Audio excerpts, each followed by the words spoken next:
Well, Phenom was kind of heading everything in this particular point of the adventure because, Adel was having family conversations, so not entirely sure where we're going to go from here. Well, if I do recall, Adel finished her family conversations, and now we have moved on to Gloomhollow's personal quest because a certain someone found the crown and is currently wearing it and is in a deep sleep that they're not going to wake up from if their crown is not removed from them post-haste, and we need to figure out where they are. So, are we just going to be... Well, here's the small issue, though. We still don't know where the castle is. Well, there is someone with nigh omniscience around, so... I suppose. Shoop. LB will reach over and tap Obitus on the shoulder. Excuse me. Obi will continue to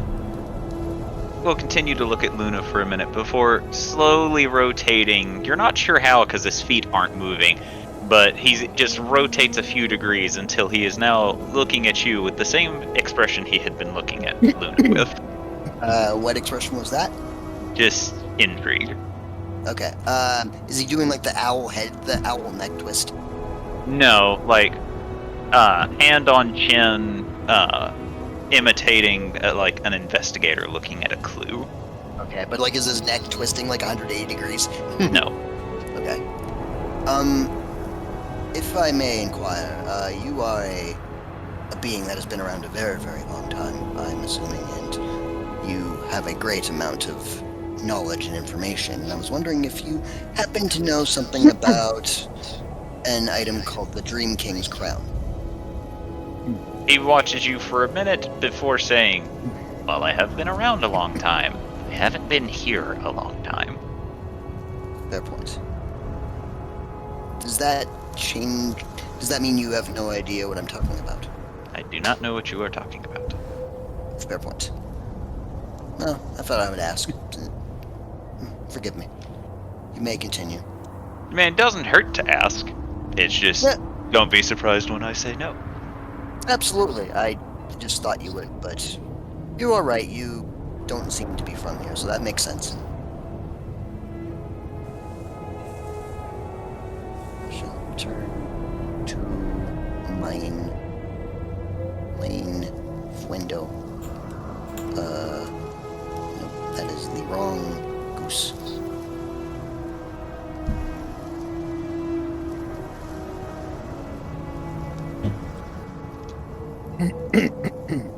Oh no, that is... The geese were on top of each other. Deception. Conception. Is there any... Who was the one that did the scrying for it? Adel. Yeah, Adel's the only one that does the scrying. Oh, okay. George will look over to Adel and be like, Adel, do you know of any details of where Masters was at, like around or anything like that? Should I roll something for that, or? And you know how I described the room to you, but that is it. Well, I know what room he was in, but aside from that, I do not know. He was in the Dream King's Crown is in a very old ancient castle with vines and vegetation growing all over it, but that is a dime a dozen. Sounds like it's somewhere in the wilds then, but that doesn't exactly make it easier to find. George or Otto try to recount any tales of like old castles that have like vines and things around it from the old days? Maybe if Otto's dad has told him about it, or if George has read anything about it? You can roll history. May I assist? Sure. Have fun, push.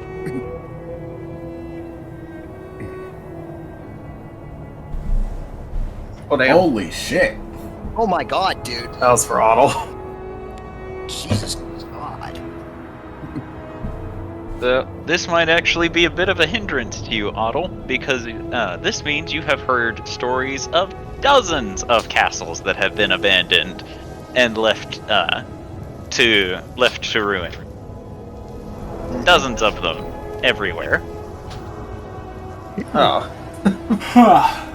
Then Otto will start listing off, well, there was this castle that was in the wilds, and then there's the other one, and then there was that one, and then there was the one my dad told me about, which was a bit weird, because I don't think that was a castle. I think it might have just been an old orphanage. LB has a pad of paper out and a quill pen is writing down every single thing Otto says. I'll start describing it, and then George will... Does George get anything? Or does he also remember multiple castles? Unfortunately, you are not as well versed in the lost kingdoms of the wilds, given the fact that you have never really lived in the wilds, unlike Otto. And once a kingdom is lost, its history usually gets lost to obscurity. Oh, okay. Alright, can Otto, while he's explaining this, can he try to, like... I'm trying to think how I can describe this. Can he try to, like, piece together when this, like, recollection of different kingdoms, if there was anything associated, or any kingdoms that were associated with things like dreams and illusions? You will have to roll another history. I would like to assist as well. Alright.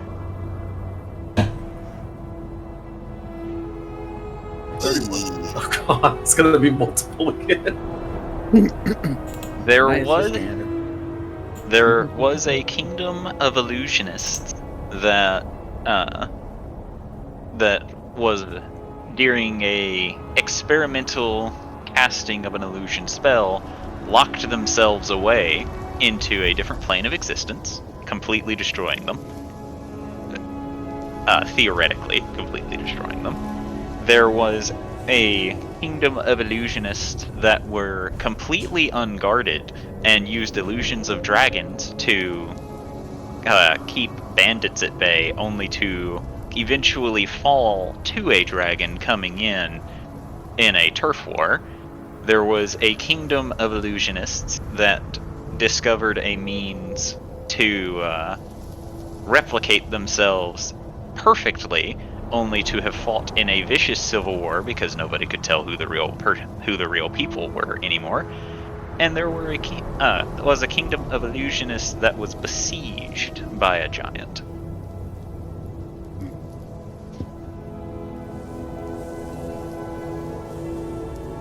The kingdom of illusionists that summoned or that had to deal with dragons was a very, very well-known group. They were called the Imagined Dragons.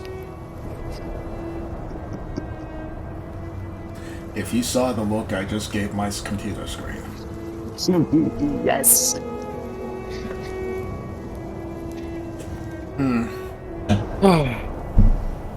Does anyone remember the name of that golem that Poemasters is always with? Bartholomew. Thanks, I had a feeling. I was gonna try and scribe Bartholomew. Alright. You scribe Bartholomew, and Bartholomew is standing sentry in the same room that Poemasters is in. Alright. Since he's in a different place, is there anything she can see from the new angle? He is in the same room, standing sentry, that Poemasters is in. Alright. Well, don't stop the scry. Shake her head.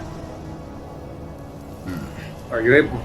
I know he's are you able to do ascending to Bartholomew? I don't think that will work on constructs, but I'll give it a try. Let's see.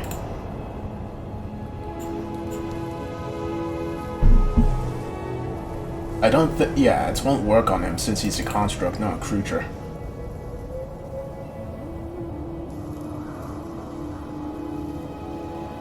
Huh. George? I don't think it can respond Yeah. to Adel anyway. How does your compass work? Well, it's supposed to specifically seek out the paladin. How? I don't. You have to ask Obi. I mean, maybe he can make one of 4 pole masters. That's what I'm thinking. I guess you have to have some type of memory of them or something, or you have to give up a memory.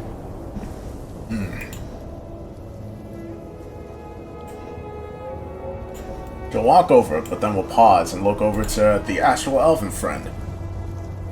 Hold on. Excuse Aura. me. How good are you at tracking people down?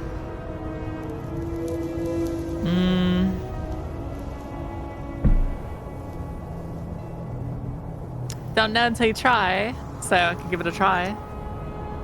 Please do. There was a friend of ours who's in a castle.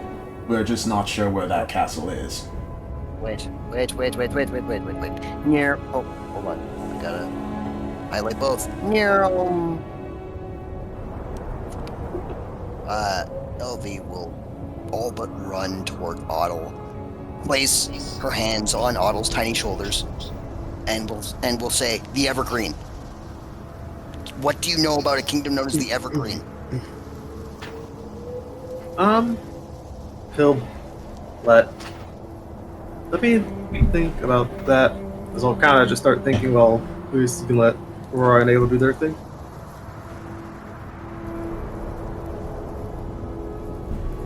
I will try to encourage him and provide him with a advantage with the help. Oh no, I'm letting as you do your thing to try to track him. Well, I don't have a tracking thing. Oh no, I mean Aurora and Adel. Because they were doing an interaction. Sorry. So what was the, how do I go about tracking thing? I'm curious about that. Well, first off, you need to know what you're tracking, other than being told that you're tracking. Yeah, so basically I need to know the person, right? Yes. Okay. Thank you, I appreciate it. So can I have a bit more details about this person, or is it just a being? Because you see that there's a lot of beings in the universe. Fair enough.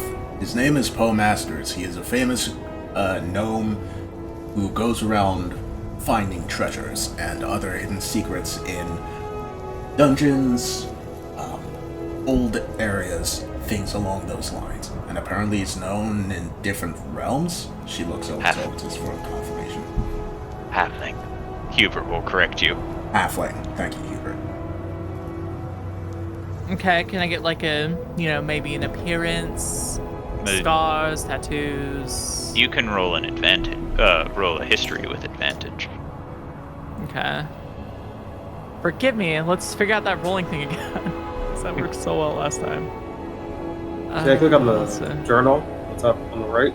Okay. You just left my lap. You don't have to come back into my lap. Just click on your character. So open up your character sheet. Yeah, it's open. And then just gotta go to 4. Then if you scroll down, you should see a bunch of skills there. You want to click on history.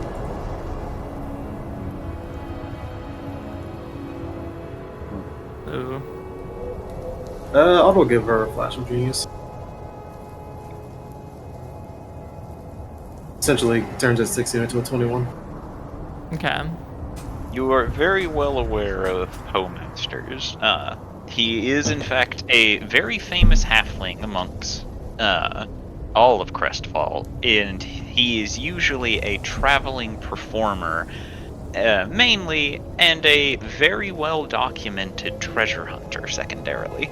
He has, in fact, put in artifacts into museums of your city, and you have, at least on one occasion, met him face to face. He's a bit egotistical, but seemingly is a good guy.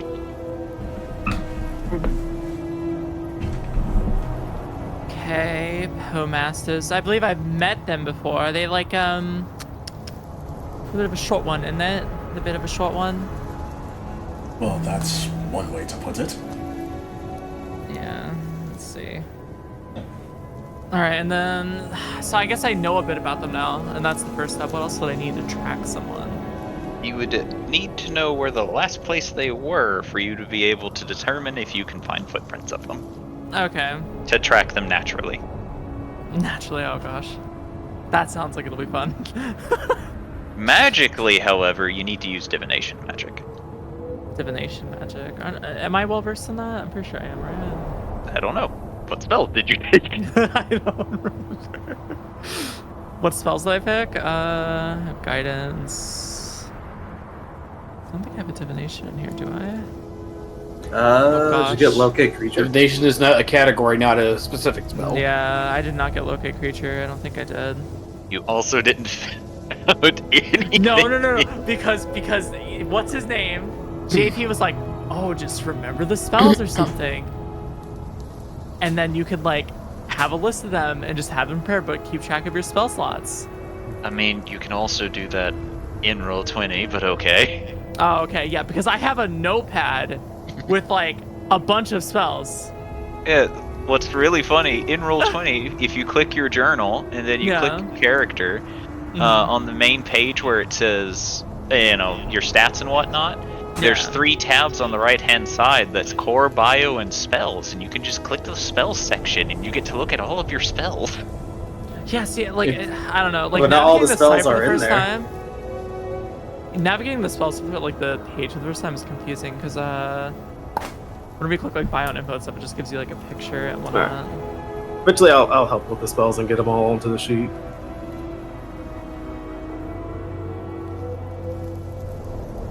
So I'm gonna go out on a limb here, and at least until proven otherwise, you have no means of tracking Postmasters. Okay. Unfortunately, I cannot look at your your character sheet and Yeah, help you. it's a lot. I do not have that access. Hey, I played spellcaster. I'm playing a spellcaster right now. It can be. It's a lot. Yeah, there's a lot of spells, and then I have like a thing open to keep track of those. Oh, you do have one spell that you did use, which was divination. Yeah, 4th level, right? Divination. Yeah, it's literally called divination. Divination spell, yeah. Oh, there you go. There it is. Let's see what it does. I'm gonna look it up real quick.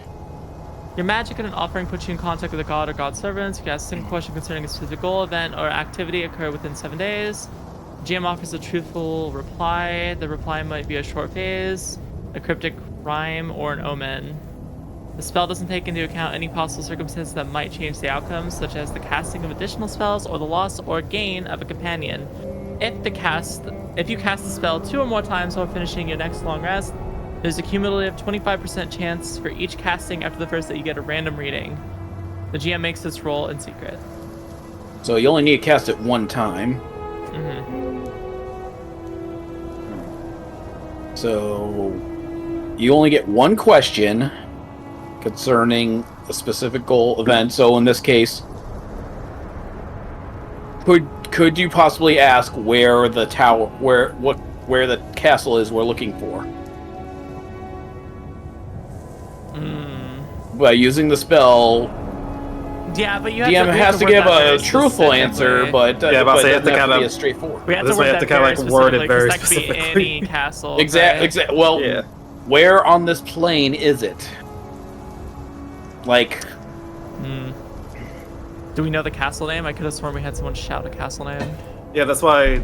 Okay, now Otto, I guess, can try to remember what he knows about the Evergreen. Yeah, that would be quite useful. Evergreen. why does that sound familiar to me as a player? Marcus Evergreen. Was that a character in the game? That's the puppeteer. Yep. That the wrong thing for the Evergreen, Jordan? You will need to roll a history. East Law. Alright.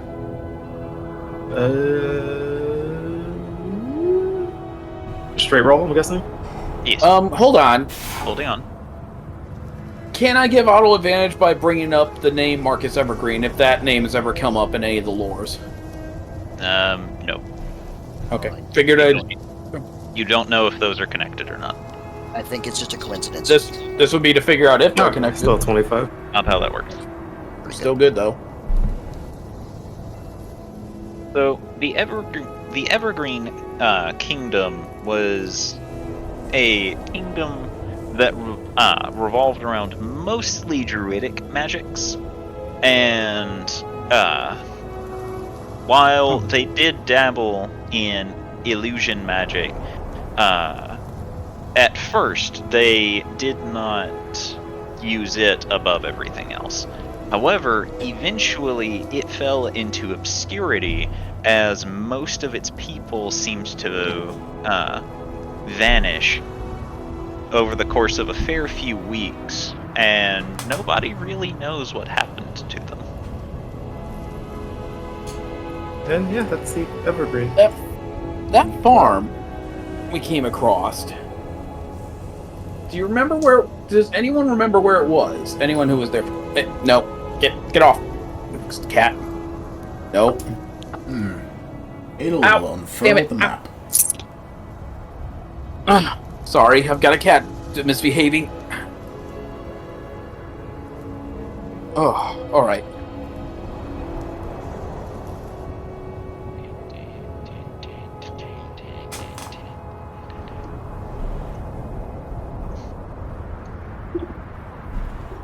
Alright, let's see. Where were we when we found that place to begin with? Yeah. So that will help a lot, I think.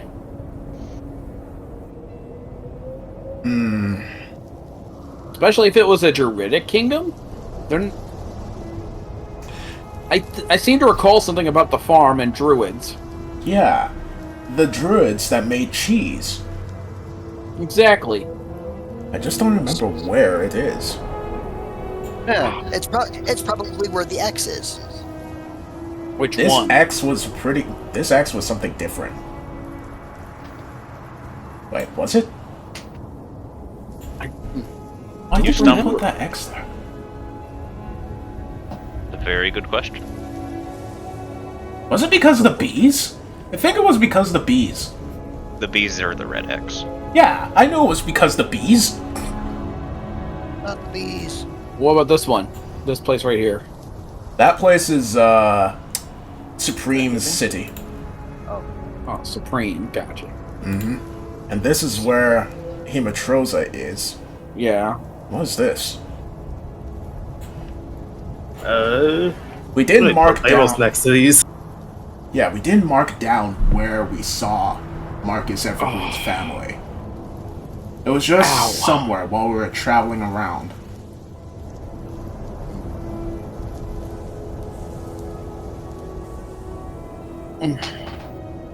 I do not remember if it was before or after we fought the giant skeleton. Well, if it was the giant skeleton, that would have been near the tree area. Yeah, but I don't remember if we met him before that or after that. If it was before, I'm gonna guess right here then, because No, that's that where the Druid village. Okay, hold on. You putting two and two together on this one now? All right, I gotta figure out the name of one of those guys. What the fuck? Okay, let's see. I must have One written it second, down BRB. I'm somewhere. gonna get Cody some water. All right. Yeah. We're revealing mysteries. This is a lot of progress in the story. Okay. Did I write down one of their names? I wish we were one level higher so I could just move into Marcus's room. Teleportation. Teleportation on. I don't know if Elvie was a part of that fight, so she doesn't even know where that shack is. I think she was. Weren't we? I think this is before the second group. Yeah, I think Group. this was before the second group was a part of it. Yeah. Was it like just before and then like I'm getting my memories confused? I don't remember. All right. Okay. Ale is going to quickly send a sending to Brunhilde asking her, "Hello, long time no see. Do you know anything about a kingdom called the Evergreen? And do you know where we could find it?" Alright, we're asking the hags. Okay. I mean, AKA she's DM pretty help. friggin' old. If anyone would know, it's her. I mean, fair point to that, I guess. Oh, look Weird, at but okay. And she was an archdruid. Is an archdruid. Was, you know.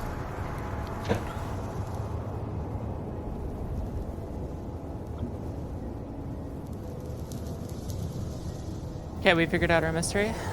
I think we might have. We're close. Or one step closer.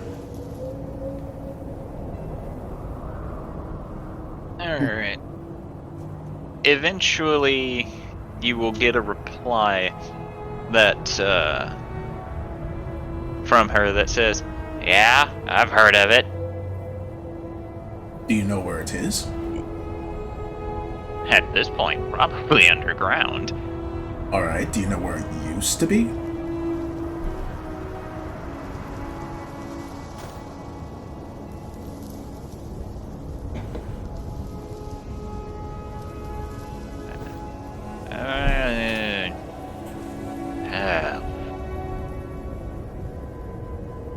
Somewhere on the west part of the continent, but I don't remember exactly where.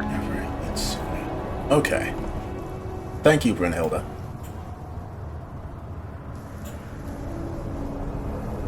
Alright. He's going to cut the call. Let's see. The west part. So that means anywhere around here. Yeah. I mean, what we could do is, George, I think goes up for a second.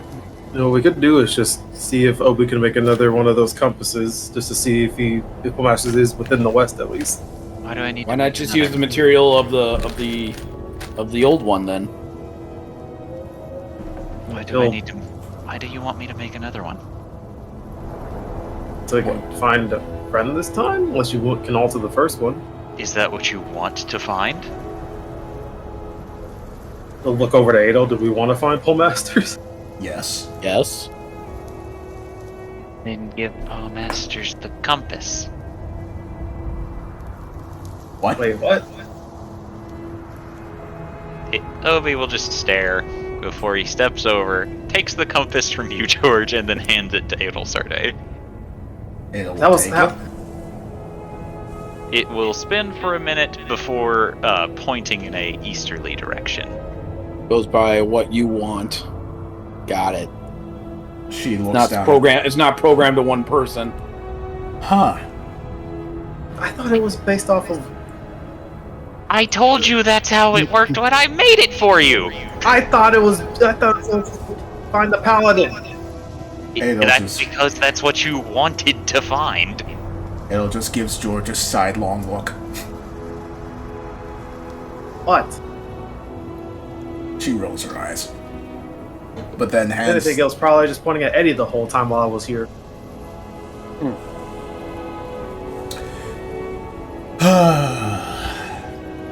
I'm not speaking up on this one. I'm not going to touch that with a 10-foot pole. Here you go, Gloom Hollow. Yes. She hands you the compass. So do I simply concentrate upon what I desire and it will guide the way? And you can concentrate if you want to. The answer is simple. Do you want to find Pullmasters? I do. She puts I'll the take- compass in her hand. I'll take the compass and I'll take a look at it and just It sort is. of think. Sorry? It is pointing in an easterly direction. So That then that means he's not at the Evergreen. Alright, let's take a look at the map. I mean, we're technically still on the western side of the continent. Good God. Alright. Big flag spike on my part. So, he's not around here, he's somewhere in this direction. Is it pointing east or northeast or southeast? Presently, it is just pointing what looks to be easterly. Okay, so Then Direct- It will Each adjust door. accordingly. easterly we must go. so directly this way. Yeah. Still could have Aurora ask a question about what could happen by the time we get there. It wouldn't help to triangulate, yes. I mean, it would not help to triangulate, yes, so... Ask your question, Aurora. Okay. Here's the thing. Hmm? We have to word it very specifically, because, they're quite literal. We need to be somewhat specific so that they can give us a very vague answer. Basically. Ale will... It just quite depends how much they want to fuck with me that day, so... Test it out on him. Phrasing? And she gestures. She just glares at you, like, before just points it to Obitus. Test out your question on him. No, I'm not a god, right? I am aware, but I also know that if someone asked you to do something and you were being tricky, you would end up figuring out some way around it so that you could do it in a way that they wouldn't want to know, wouldn't want you to.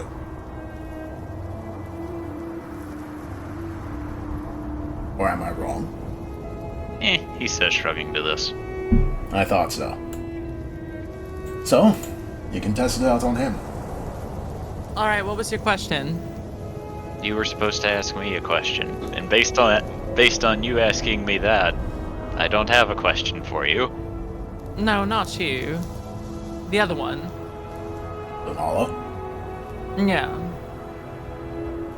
Oh. Pardon me. Stepping out of character. I'm confused. We're We're trying to figure out the best question to ask in the Yeah. divination spell so that we can get I'm a good clarifying answer. what question I want you want me to ask. I don't know what question I want to ask, so... Okay, what is it you Perfect. desire? There you go. What is it you desire? What do you want? I just want to know where the castle is. You want to know And where the the castle compass is? is Okay. pointing where Pole Masters is, at least, so... Hmm.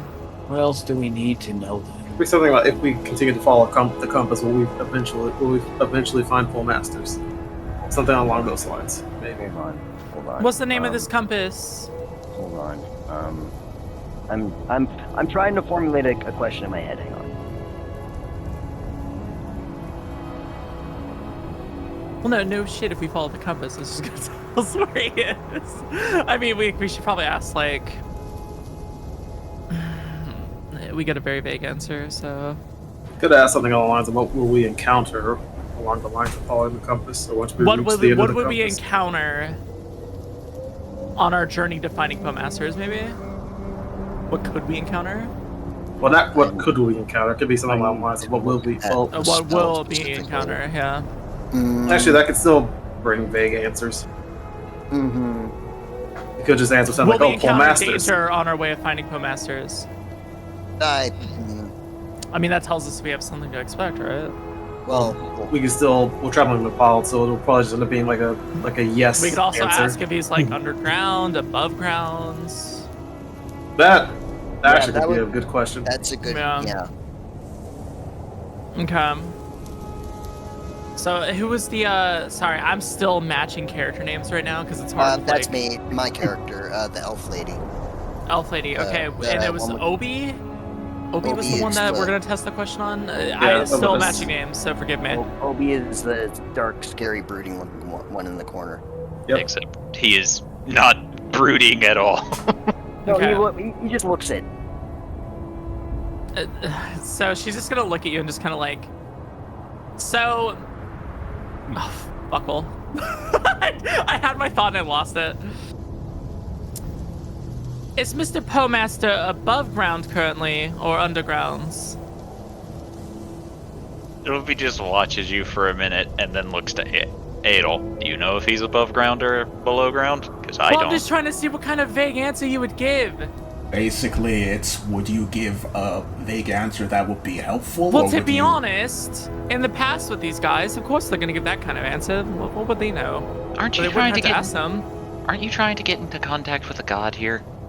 Yeah, but sometimes they like to fuck with you. That's all they do. They're trying to get you to point out if there's any flaws in that question. If you don't think there's any flaws, you can say there's nothing wrong with that question.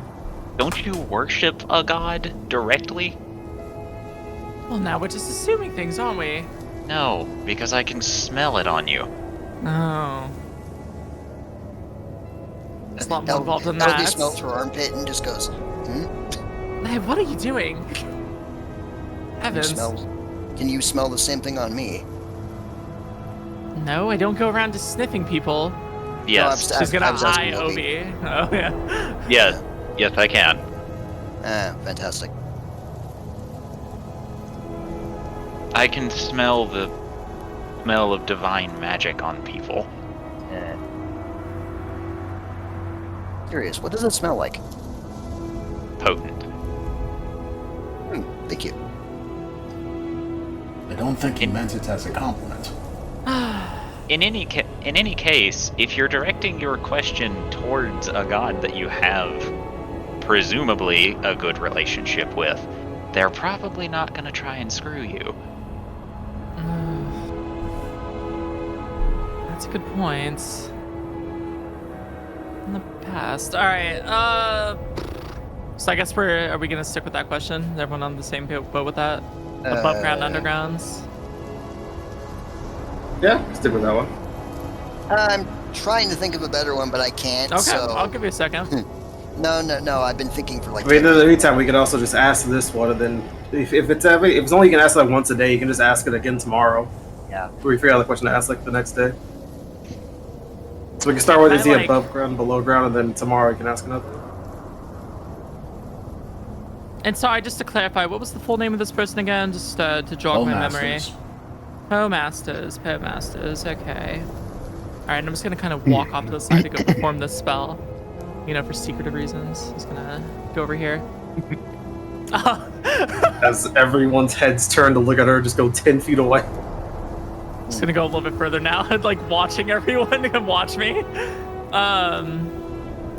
Okay, Does so she need privacy for this?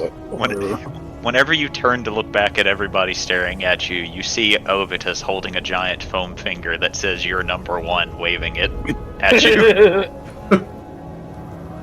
Christ, no secrets with these lot. All right, Not really. so forgive No. me. This is like my first spell cast thingy, so I'm guessing I would just like declare that I'm casting divination, right? Is that how that would work? Yes, you just tell me what you're casting, and then Okay. I figure out what happens. All right. Yeah, I would like to cast divination at the 4th level because I guess that makes sense, right? Look at me, I'm using D&D terms. Holy crap! Do you have 25 gold to 25 spend? gold. Yes, to spend as an offering as a part of the spell. God, I'm pretty sure I do. Didn't I get like a starting balance? You're a druid. Good luck. Right? You can always ask one of us for a loan.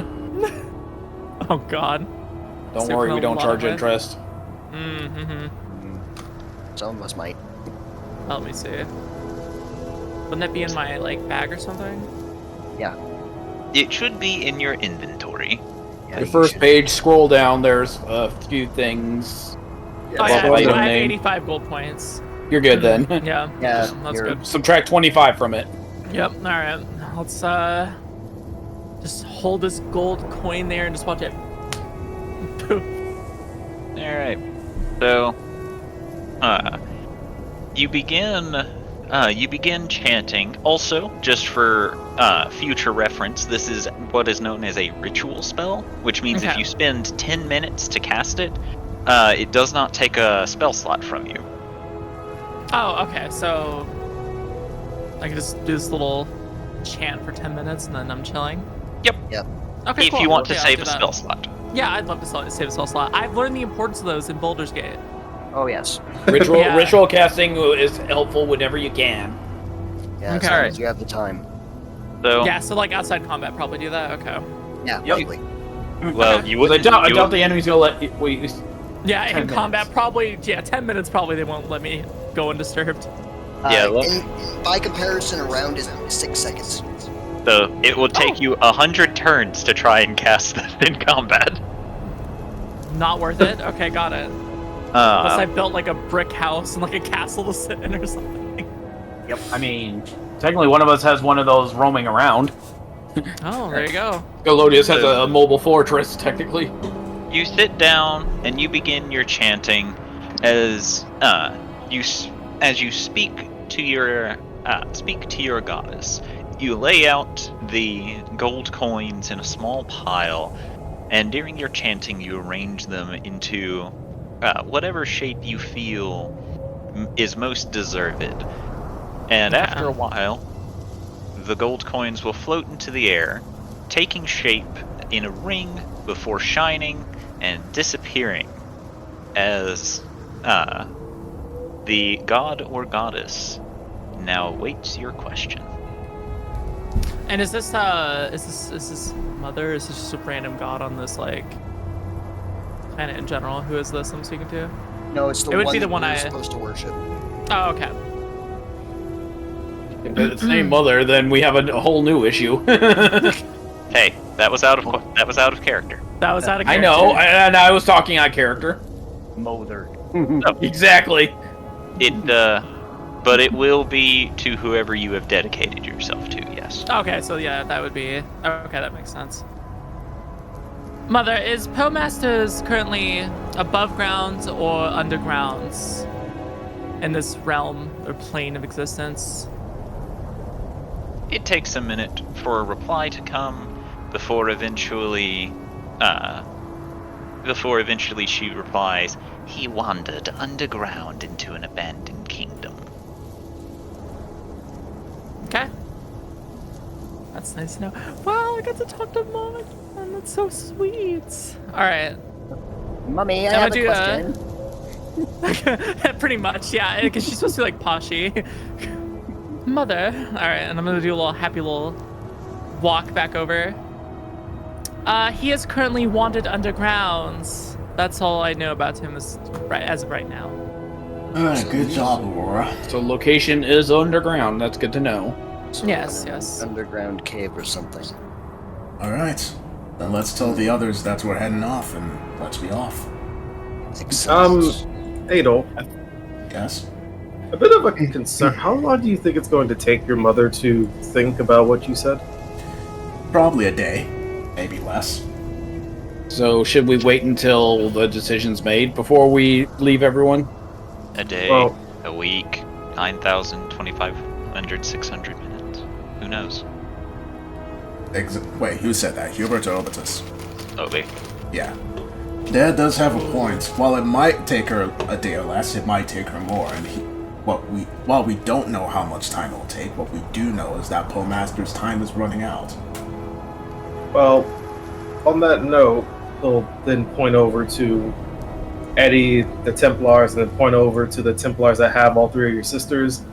We're just going to leave all this unresolved, Unguarded. Well, unguarded. I was going to leave a message behind. But if you feel that I should stay behind, I will do so. And I can catch up with you once I've spoken with Mother. I'm not sure if that's the wisest idea, but if you feel that's the best course of action, I will do that. Jubilee's head suddenly shoots up and looks to Obelus. Did you just say a week in minutes? That's all he says to you. He just shushes you. I was doing math and all of a sudden it popped in my head like, wait a minute, I know that number. Like I said, I believe that it's whatever you want to decide. I don't know if your mother would take it as a slap in the face if you leave after the conversation you guys had yesterday, but it just was on my head that if we leave everything here undecided, things could go awry. I'm not sure. I might just be overthinking, but Well, it's not everyone's gonna leave you here, Jubilee says, then looking to Hubert and talking about herself and Hubert. I'll ponder this for a moment, but then we'll just send a sending to Imatrosa saying, Mom, I have to leave in order to save a friend whose life is in danger. Whatever decision you take, please don't take action on it until I come back. Please hold. And I need you to respond so I know you got this message. Get no response. She'll tell me what to do. I've got a feeling we need to just wrap up loose ends here first, unfortunately. As frustrating as that if sounds. you think it would be easier just to temporarily split up, then that could be for the best. Isn't that also pretty dangerous? Because what if she decides to do something here? I mean, The we worst could just leave. we have to split is just Adel and the two of us. That's the worst split. I fear it may be too late for Poe Masters anyway. I mean, we do. I mean, that we could just leave Obodus here as well, or if Obodus wants to stay here with Adel, that could be enough to at least make sure she stays safe while we're gone. Yes. I still don't like it. Look, you went out of your way to help me solve my problem, and I do appreciate that. But do not let me be the reason why Masters died. If anything, we can also have a conversation with Eddie's group to see if they would not mind lending us aid, or if they don't mind staying here with you. And if you'd like to, we'll kind of let us aside. If you want your sisters to experience time away from the Drow Empire, maybe 2 of them could come with us. Adel raises an eyebrow to this. I'm not sure if that's the wisest idea, but if you feel it is best, I can ask them. The reason why I only said 2 is because I'm pretty sure the other sister is, in multiple instances, trying to think of ways to just escape. Yeah. Well, I'll go speak with Eddie and her group, and then with my sisters. Would you prefer me go speak with Eddie instead, or do you want to just... No, you go speak with her. She seems more applicable to you. That... What do you... George will kind of look confused. What do you mean by that? Her personalities and mine clash. Yours do not. Or rather, you do, just in a way that benefits you both. I'll go speak with my sisters. Good luck with Eddie. Yep. Jubilee turns to Hubert. I still think you and I need to insist on staying with Adel at the very least. I never said that I was leaving her. Yeah, so I'm just trying to make George sure completely went into that conversation expecting Hubert to obviously stay with Adel, so that's why he wasn't worried with Adel staying by herself. Adel was never like, I'm not gonna be alone, what you talking about? And as Jubilee and Hubert walk away, Fulgrim just says, heh, heh, clashing.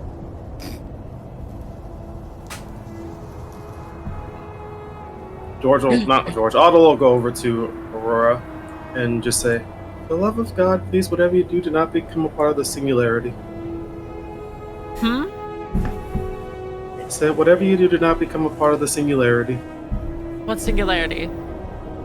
He'll point over to the 2 barbarians over there laughing about clashing. No, he's laughing, and Skellius just looks down. I don't get it. They don't seem so bad. The tall dragonborn and the short dwarf barbarians. It might start making me make bad decisions. I don't know. What's the goblin Why would barbarian they doing make in the me meantime? make bad decisions? Aren't I the one that's supposed to save them whenever they get hurt? Exactly. That's why you don't want to become a part of the singularity. Saying you become a part of the people that need saving. Or sometimes they save us. You look back up at Skelosis push, like clanging his 2 weapons together. You mean clashing like this, or? Oh, I see. No, Skelodius means well, but he's not the brightest priest out there. Yeah, they both mean really well, and they'll protect you in a tough spot, but sometimes they are too inexperienced for their own good. You see, can you come over here and explain what he means by what Thorgrim means by clashing? Yeah, go ahead. This should be interesting. All 3 barbarians are interacting again now. If you don't mind, I shall be backing up about 10 feet away. Excuse me. Yep, you'll get to see it firsthand as Otto also steps away. Can I walk in and just like, are they talking about clashing? Like, you know, the kinds of... You don't know. That's what the... You can roll an insight to see if that's what... Okay. You might have to do it on Thorgrim, because again, Skelos is just confused. Yeah, Skelodius is not meaning anything by this. Oh. Thorgrim might be. I'm definitely not insightful, so... Oh no, no, you are not. You are just as confused as Skelodius. He's clearly talking about fighting. Clearly. Guys, you mean like clashing the weapons, right? Yeah, That's what totally. he's doing. Yeah, absolutely. So what I'm doing right now, clang, clang, clang, with his 2 giant weapons. Yeah, one of which is a boulder on the end of a greatsword. Yeah, totally. Yeah. Yeah. take out a piece of paper and a notepad, or we'll then take out his notepad and I'll be like, none of them know what clashing is. Beastie will snicker as she looks at clanging. That's how Sinclair was born. Huh? Nani? See, Beastie gets it. Otto will then whisper, By the way- Sinclair is her daughter. Skillos just looks forward for a moment, and you almost see him get it. Oh. No. Now it's safe to assume that yes, that's what they were talking about. I'm gonna have a shocked expression, just like both hands covering the mouth, like, oh, word. So unsavory. Thorgrim It's will, funny. Thorgrim will look to Aurora and just go, "What? I'm a dad of 2 kids. I know how it works." Beastie will grin and nod. Yes, me fight Zardak for Nope. 7 days and 7 nights before we ended up making Sinclair. It was much fun. No, Skillos looks extremely embarrassed by this conversation. But despite being the tallest and the priest, he is definitely not comfortable with this kind of talk, which I find funny because I play 2 characters on total opposite ends of that spectrum. Otto not having any reaction to this because he knows the stuff already. Is just going to keep writing. Look, I'm familiar with how children are made, but I'm not interested in that in the slightest. I was just simply making a dirty joke. Beastie will Someone look is confused. echoing. That's Claudius. Oh yeah, that's Allie. You should take lessons from Adel on that then. All right, not Adel, Jubilee. Excuse me? Priest doesn't No, I was need talking. to take lessons. I was talking to Elvie on the whole dirty joke thing. No, that was Thorgrim talking. Oh, well, I guess you can too. Priest don't need lessons. He has like 30 kids. They are orphans, good Beastie, and you know this. And yes, I do take care of them. I just don't. I don't wish to participate in the act of making one. Is all. There are so many that need to be taken care of that are just left behind, and it's so disheartening. But you are making children, making them into adults. Thorgrim just sort of softens at this and just sort of rests a hand on Scalodius's chest, I guess. Just sort of goes, sorry, man. Didn't. Man, now I feel bad. You look up, and Scalodius doesn't look offended. He looks confused again because of what Beastie just said. You can almost hear the dial-up noises in his brain. He is almost blue. He's blue screens. It's a little circle, but Yeah, a little buffering circle above his head. You can see the equations coming out, and he's trying to figure this out.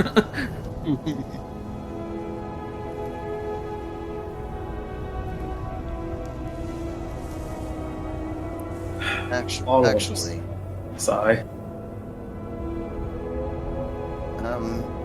can I? Elvie will walk up to Aurora and just say, excuse me. Hmm? Can you come with me a moment? Sure. I will just be over. Can I bring my goose fellow with me? Just over here. Oh, quite the far walk. The distance. That's not that far. Well, I have been meaning to ask. This will be rather odd considering the interactions that you've seen me with the others, but may I ask you a couple questions about yourself? Sure. Just simple things for now, such as your favorite color. It's gonna take a long second to think about, like, all kinds of colors. Blue, but it changes. It changes. Sometimes a nice green is also really enjoyable. Okay. That Or a will be sterling gold. that will be taken into consideration. And you see that LB has taken out a pad of paper and a quill pen and is writing things down as she asks you these questions. Do you have a favorite animal or plant or something that you enjoy looking at or find amusing?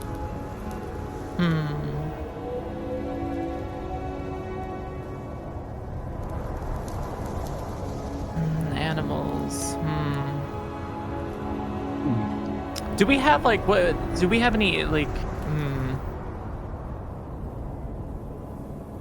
I would say butterflies.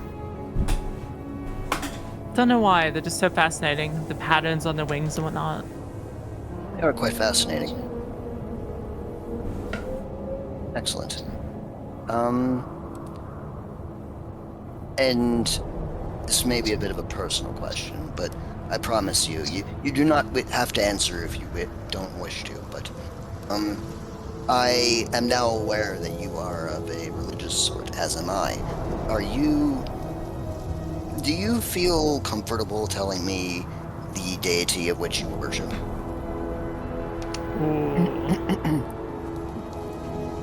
Feel free to say no. That's a big one. Sorry, I'm thinking about it. Obi, what was the thing called again?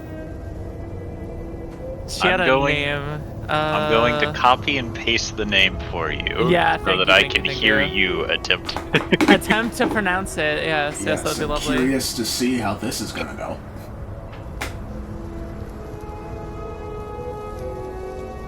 Oh gosh, did you post it in our DMs, or where do you post that? I haven't posted it yet.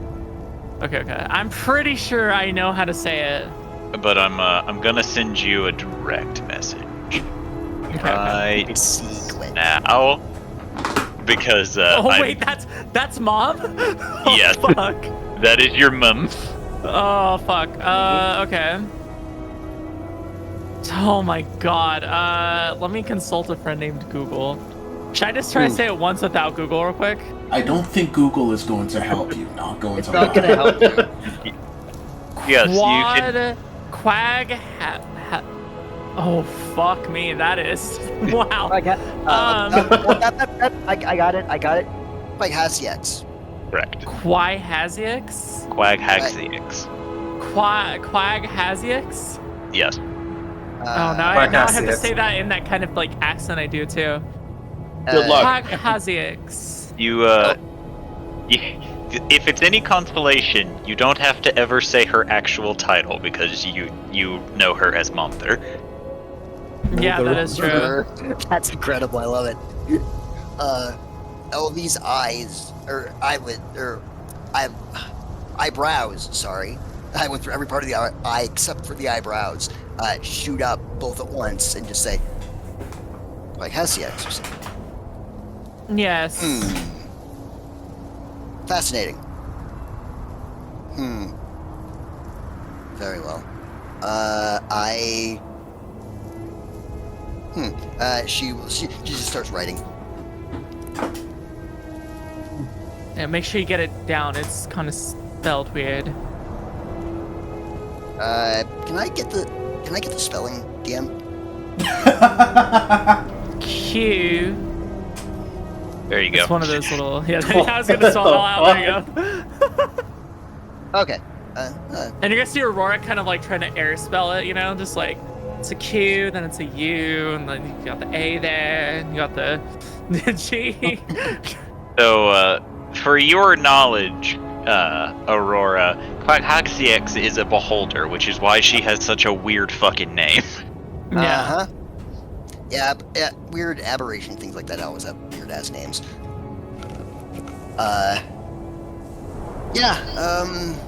You'd be surprised to find out. I've actually heard this name before.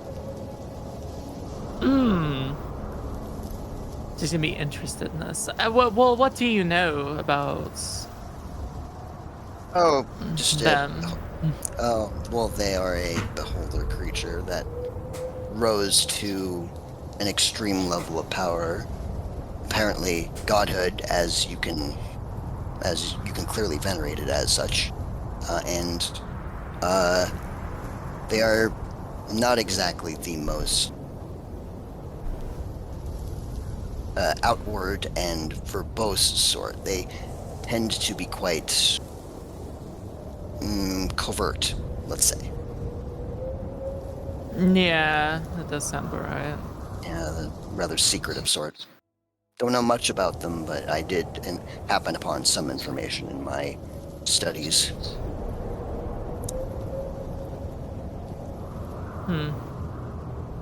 Well, what about you? Sorry, I was having a drink. So that wasn't a nervous swallow. No, that was a literal swallow. Sorry. I had something in my throat. African or British? African or European is the term. Oh, So African no, I or don't know. British? Elvie will reach into her robe and will pull out a gold chain with a pendant, and the pendant will show a. Have you seen the Disney Hercules movie? Yes. Oh, sorry. Yeah, I have. It's the you know the Zeus symbol with like the cloud and the lightning bolt. Yeah. It looks her holy symbol looks a lot like that, and Elvie will hold it out to you and will say, "I worship a deity that has been mostly forgotten and is very obscure, has not been properly venerated by many others in what seems to be thousands of years. I simply refer to them as power. I do not know if that is their true name or if they are referred to something else or as something else, but one of my goals is to basically make them more prevalent in religious society and give them more followers so that they can reassume their true form and become who they've always been meant to be." And also, can I perception check that? Like, would I know anything? It would be a history check to see if you know anything about that god. Can I history check that? Yes. Ooh. So, during one of the rants of your mother, explaining how she is the best god in existence, she has told you about numerous different gods who have fallen into less physicality and more of an abstract nature, due to the fact that they lost their worshippers but were strong-willed enough to survive, at least in some manner of speaking. They no longer have a physical form, and according to your mother, may never have one again, but their presence can be felt by those blessed by them. This happens to be one of said gods. Okay. Also, you do know that Quaghegziax believes herself to be the most powerful goddess, which is probably why you're so snooty. Yeah.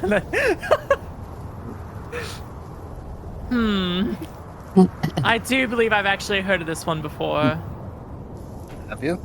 Yeah. They can I just like regurgitate Repeat. what the Tim just said? Yeah, vomit. And like, but they give it like a very poshy way of explaining it, right? Because like, you know, like nose raised, like, you know, the Caitlyn like laugh kind of. Think of that kind of like Oh yes. manner of explaining. Yeah, exactly. yes. Yeah, like Karen from Street Fighter 5. Karin, yeah. Just kind of Ojo-sama is the like term. with a very snooty, poshy attitude as she explains this. Boa Hancock. Yeah, Yep. yeah, there you go. Yep. Just the whole time, you know, just kind of like a lot of hand gestures as well. She's like explaining this.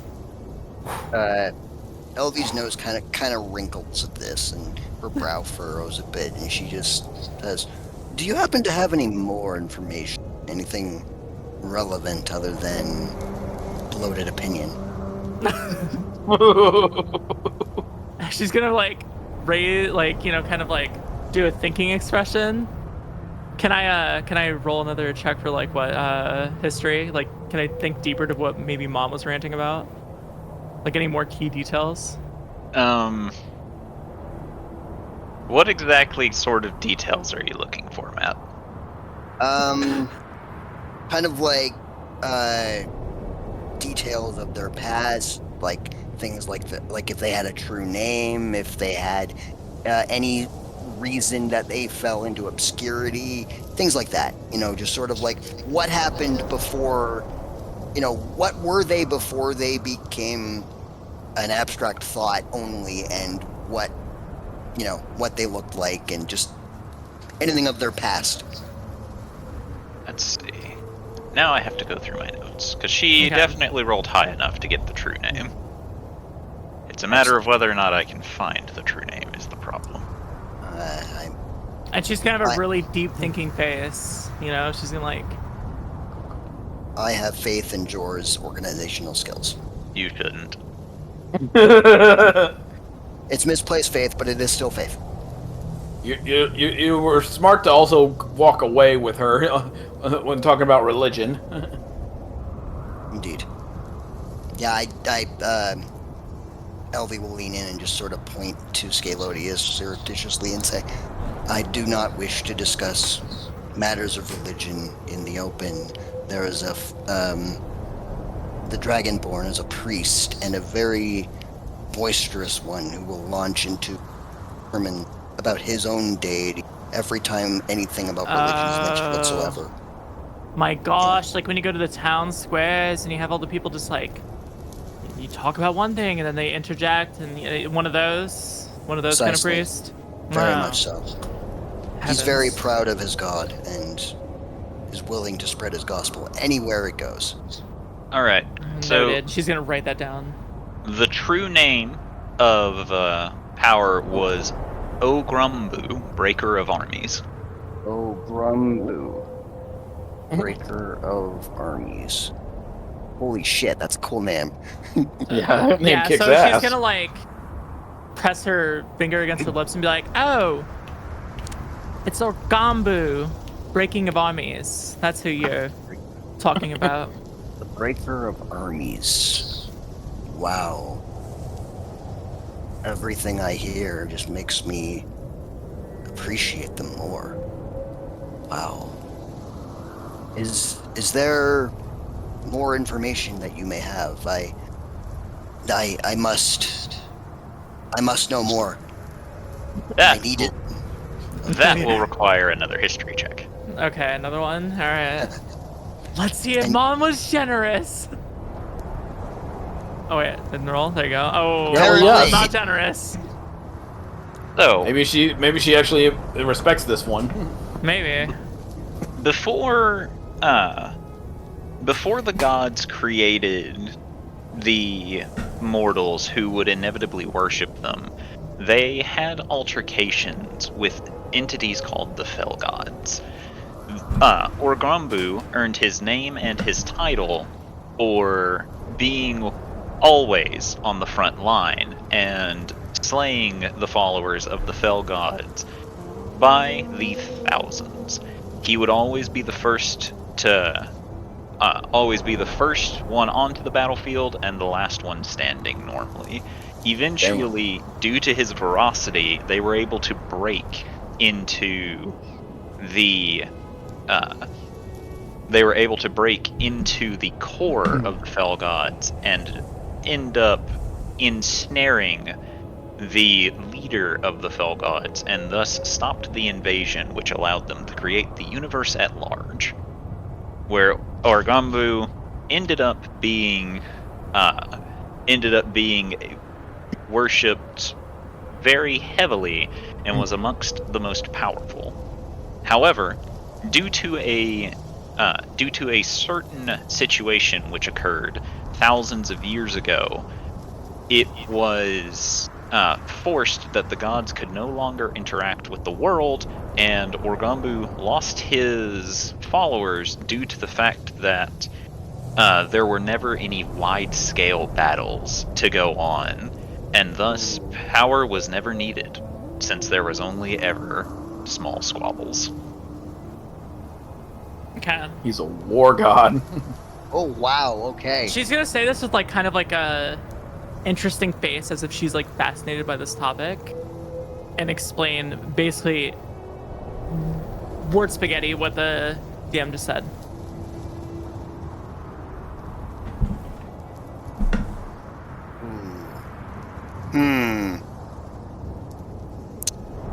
Thank you. Thank you very much. I am most indebted to you for this.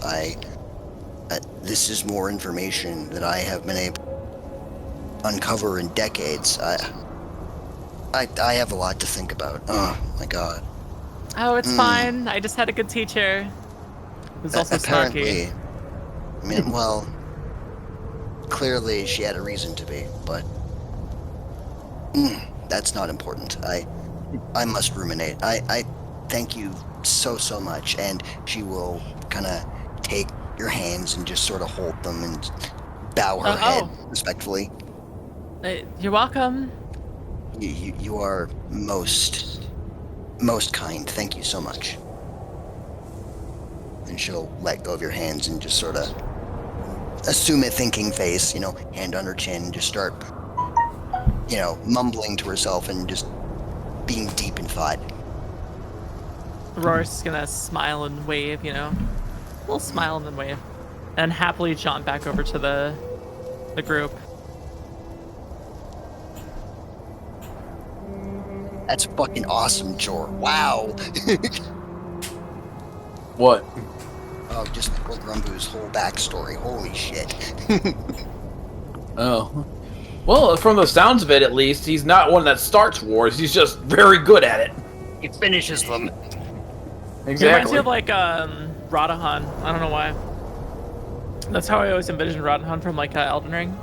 Oh yeah. Yeah, just complete badass. Cause like, pretty sure in that lore, didn't Melania have to like nuke Caelid to stop him? Like that was Pretty like much. why Caelid's all fucked. Yeah, She that's actually nuked, really cool. She nuked Caelid to try and kill Radon and failed. Yeah, and didn't, and then that's why you fight Radon as like this weird flesh-eating creature in the base game, and then you fight the true form of Radon in the TLC, which is hell. Spoilers. Oh, sorry. I live, bitch. Yeah, it's actually really cool. I don't know, Elden Ring lore is like sick. Yeah, FromSoft lore is great. There are some people who have not played that far in the DLC, and you need to. That's so I'm sorry. and they may not want it spoiled. So I'm sorry. I'm sorry. that's the reason why when you started explaining, I had to get really loud for a second. Yeah. Thank you.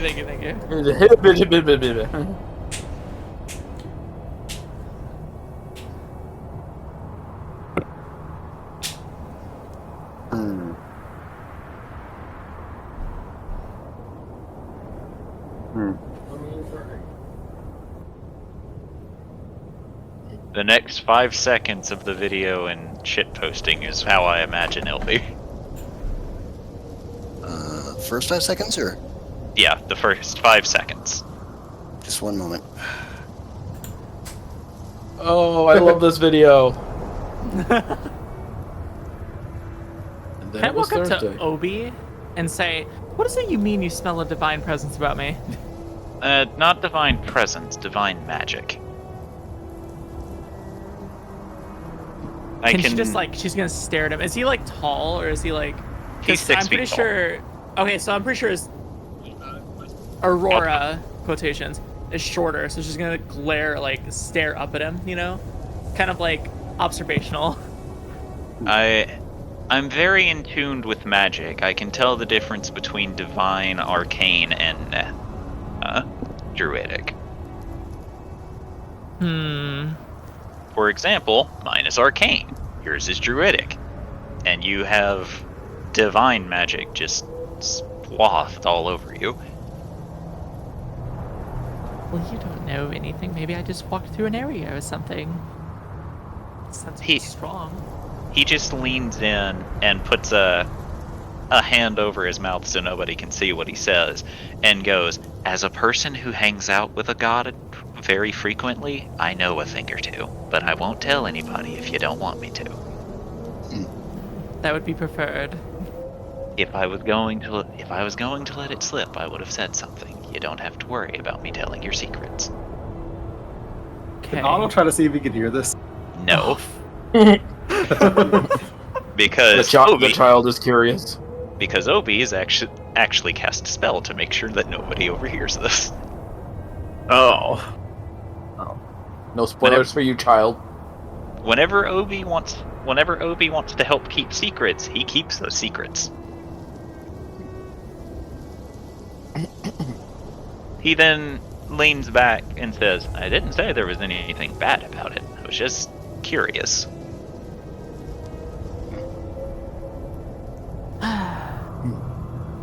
Well, I'm glad that you won't mention it to anyone. Your secret's Didn't safe. think, Your I would secret's have an safe. aroma about me. She's gonna like brush off her robes or her dress. It's not a bad aroma. Think of it like perfume. Can the others smell it? Probably not. Or is it in my demeanor? Like, do I have to act different? It's just because of who I am. Okay. The only other person you have to worry about is eventually maybe my daughter, but I highly doubt it anytime soon. Oh, okay, that's good. She hasn't quite gotten to that part yet. Okay, nothing to worry about then. And Adelsferde, as that conversation goes on, you actually sneeze. But Excuse me. Are you okay? Are you okay, later, Miss Adelsarde? I must be coming down with a cold. The stress of everything going on might do that to you. Make sure to take care of yourself. I will. Then she will look towards her sisters. 99 bottles of ale on the wall, 99 bottles of ale. Take one down, pass it around. 98 bottles of ale on the wall, 98 bottles of ale on the wall, 98 bottles of ale. Take one down, pass it around. 98, 7 bottles of ale on the wall. Which one is singing? The middle one. The youngest.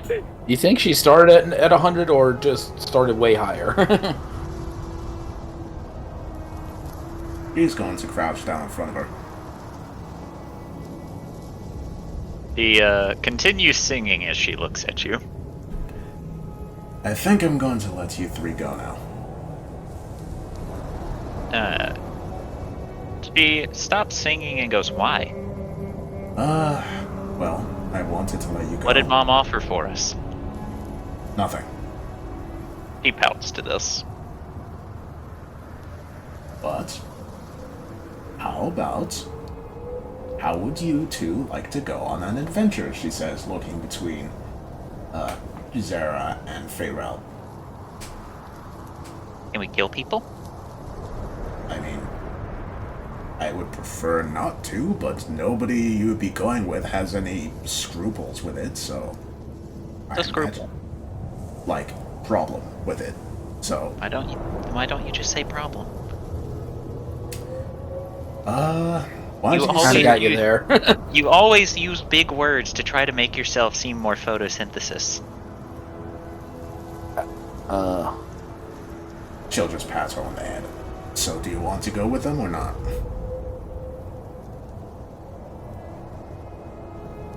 She seems uncertain with this offer. It would be fun. You get to show off how superior you are to all my friends. And how they were unlucky that they didn't have my younger sister with them this whole time. Does Ziza get to come? If she wants to. I don't want to go unless Ziza goes. Lisa? Ziza, who had been in a trance, opens her eyes and just looks around. Want to go on an adventure with my friends? Why? Why not? That's not a very compelling argument. Well, she shrugs. You would get to show how superior you are to me. Well, to my friends, compared to me. I don't need to prove myself in that way. Alright. Well, you get to flex your muscles against those weaker against you. Which I already did by absolutely demolishing the dwarf that seems to think that he was superior. Yes, and you can And continue. I already did that to the Azamar, who also thought himself superior. And you can continue to do that. And once again, I don't need to. But you don't want to? You understand that it is not a necessity for me to prove that I am better, correct? Of course.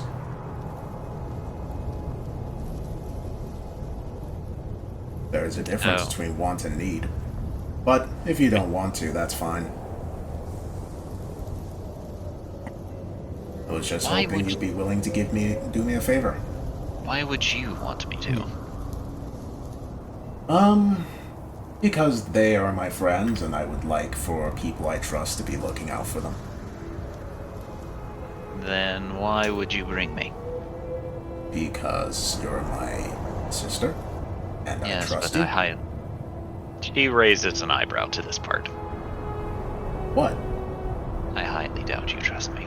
Of course I trust you. Why wouldn't I trust you? Why would you? Because you're my sister. That is a very bad excuse. It's not an excuse, it is a reason. My reason. And whether or not you think it's a bad reason doesn't really matter to me. That is my reason.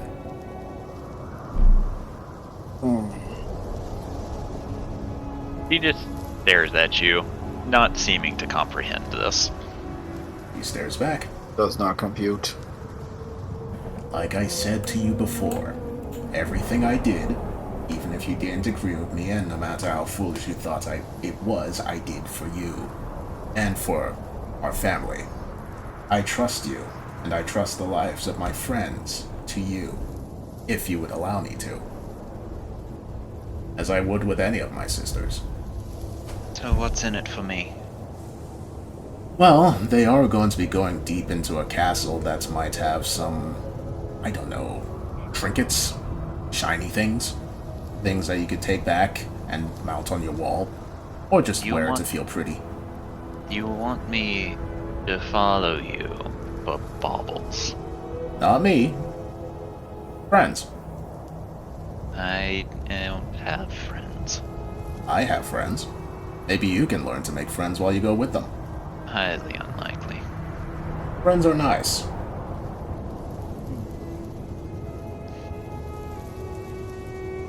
You'll see. Riot persuasion, I guess. Alright. Taps you on the shoulder.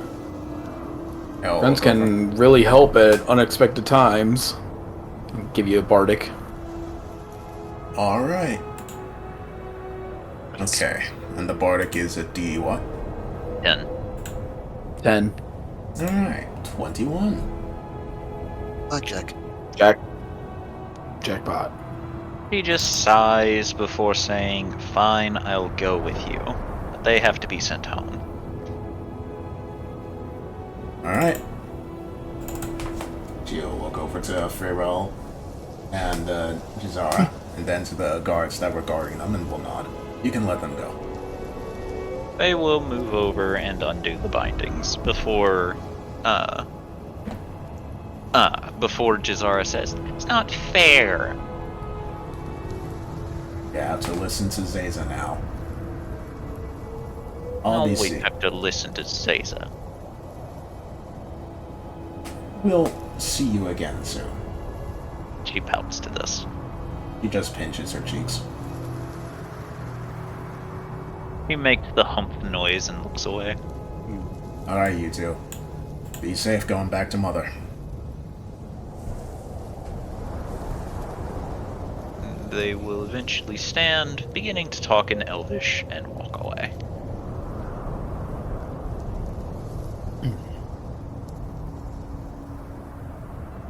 Alright. Errol then points over to George. Wait, where is George? Oh, there he is. He went to talk to Eddie, Yeah. Go because we speak. haven't done his thing yet. Yeah, she'll point over to George. Go speak with him. He'll tell you more about what's going on. George, Yeah. it's your turn. Oh boy, okay. George will walk up and be a bit more I guess more Adel-like stoic, because he's kind of trying to be very serious with this. You get up to the group who are all having a discussion, but as you approach, they stop and all begin looking at you. Greetings, you guys. Something we can help you with. Yes, actually. Currently, one of our friends has put on a dangerous item that is causing them to not only sleep, but also create illusions that are turning into reality. So, wonderful. Eddie says, seeming annoyed by this. yeah, so what we thought was best is so that Adel's mother doesn't get upset about us leaving. Adel, Hubert, and I'm assuming Jubilee will be staying here, but we go try to sort this out. What I was wanting to ask would be if any of you would be willing to come with us as well to assist. It would probably be best if you are all going on this, we stay on the front lines.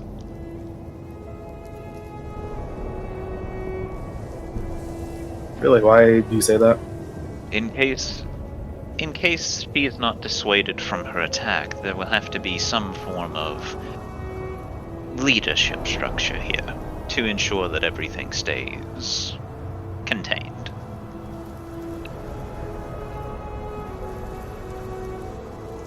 George will just kind of do a half-hearted smile and just be like, I'm assuming you don't trust Adel's leadership? I trust Adel's leadership for sure. However, it would be ill-advised for you all to separate yourselves. There's no telling what could happen. While you are all away, she may get captured for all we know. Whereas if you are all traveling together, it is more likely that you can stop any nefarious subplots from occurring.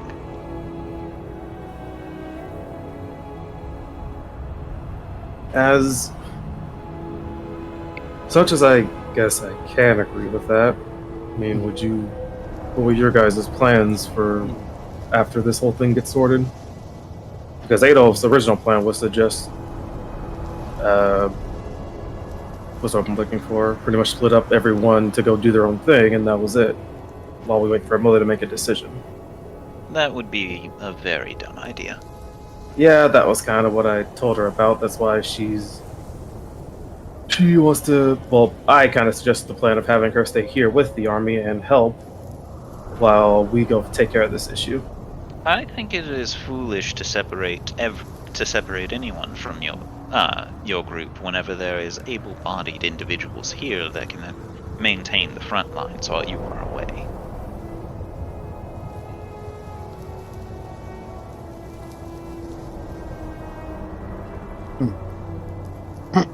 I do agree with that. However, there is the concept of I don't think you'll be able. I don't know if her mother will just want to have a conversation mentally while she's away, potentially in a fight. Then she will wait.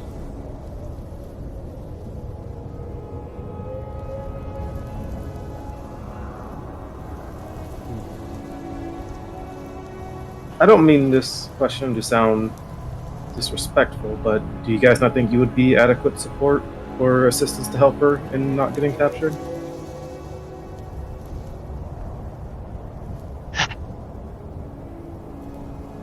She just shakes her head to this before saying, all right, and if we went with your group to help, who would be here to lead the army? Well, that was what I was saying, is that if you guys don't come to help us, then I was going to offer up if you guys can actually stay here and help Adel with any nefarious plots against her while we're gone. If we stay here, Adel Sarday will have no reason to stay.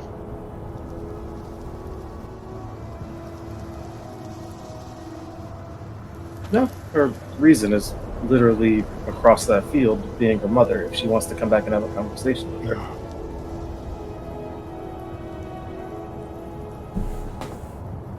I'm going to go under the assumption that we are all still being observed by something. Which means that if they see Adelsarde moving away, they won't try to make a meeting while she is gone. And if they do decide to have a meeting, they will send word to her directly, via magical means or having a message delivered to her. As such, there's still no reason for her to stay here.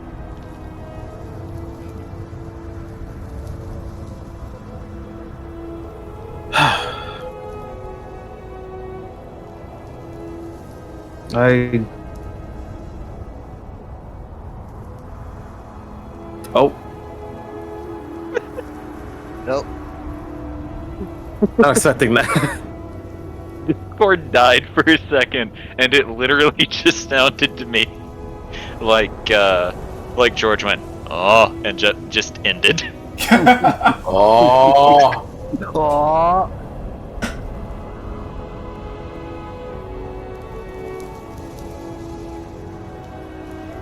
I suppose that would make sense.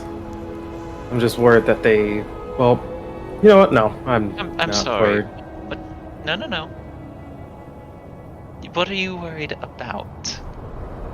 I was going to start overthinking and be worried about them trying to make a play on you guys while we were away. And if they do, we will handle it. Eddie says, with a smile, and says, "Or do you not trust in me?" No, I trust in you. I just, Good. like I said, it might. Oh, okay. Then it's settled. Right? Yeah, I guess it's settled then.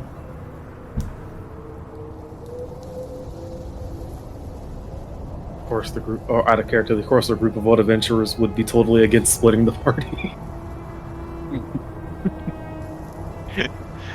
George comes up to veteran group. "We want to split the party." The veteran group. "The hell you do." The fuck you doing? Alright, I guess I will go tell Adel that we'll just be all going together then.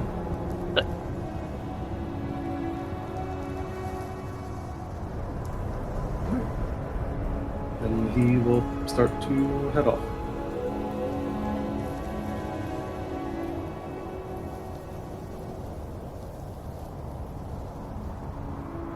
And we'll head over to Adel. I'll look over. Her arms folded behind her back. Hello. Hello. So change of plans if you're okay with this. I'm going with you because Eddie persuaded you to not let me stay behind.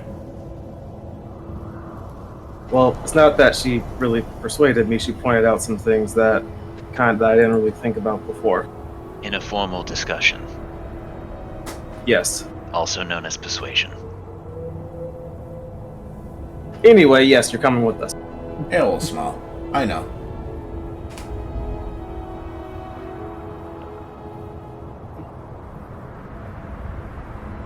All right. And how did your conversation go? She points over to Daita. He's coming with. Josh will look over, squint his eyes.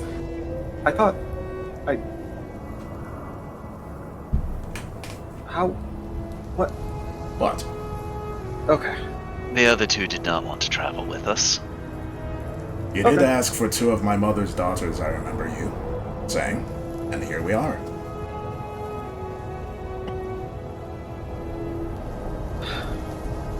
She gives a sly smile. Yeah. Thank God I had that conversation with you. Seems like you're back in prime Adel condition. More than prime. And she pats George on the shoulder as she starts hanging along.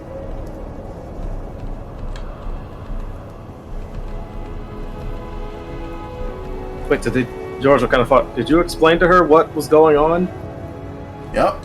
We're going to be finding a friend.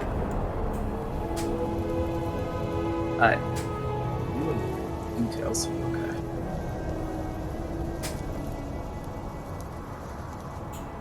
Alright, everyone. Okay, let's Silent noises from Dragonborn. I'm assuming there is nothing that is keeping us here, and we can start our journey. Yep. Adel, well, Eddie and their group will make sure to take care of the front lines while we're gone, but I feel like you should probably let Templars know what's going on as well. Jubilee, can you go let Bareth know? Understood. Looks around to see where Bareth is, because the map is very fucking big. We can just say you do it. You don't have to physically Okay. do it. Thank you. Hey, Adel. Yes. Are we planning on going right away? Yes. Before we'll point past Adel at LV. I'll look over to Elvie. Elvie is currently sitting, and it appears she's praying. I don't think we should be disturbing her. Did you say she was spinning? Praying. Praying. Okay. Yeah. Alright.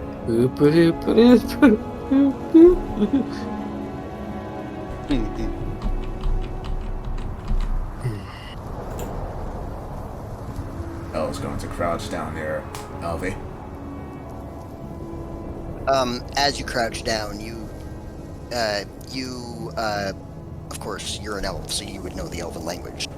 You hear her saying, a prayer out loud. She'll poke her in the back of the neck. Mighty O Grumbu, breaker of armies, I call upon that. Huh? She just turns and looks at you. It's time to go. Can you wait maybe 60 more seconds? It'll sit and look at her clock. Hubert will come over and take the clock from you, Adelsarde, and say, Elvie is our friend, correct? Yes. Then let her pray in peace. She stands. Maybe a minute. Apologies. Take all the time you need, Elvie. I For don't need- once, I think it's my duty to keep her on a leash. Elvie smiles and just continues talking. Continues praying to herself. And are you guys gonna watch and listen to her pray, or are you gonna... Hubert will lead Adelsarde away as to not crowd you. Okay. And she just continues mumbling. After about, I'd say, a minute, maybe minute, 10 seconds, she'll return. I'm done now.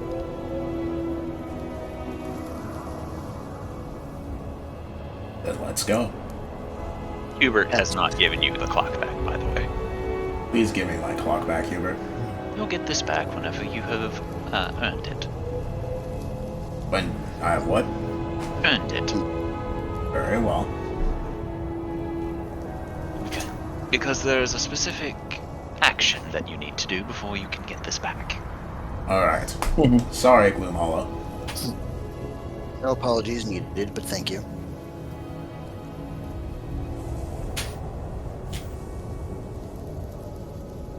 And looks to Hubert.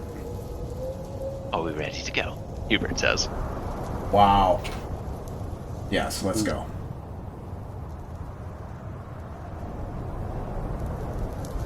Everybody group up. Okay. Well, we're not teleporting.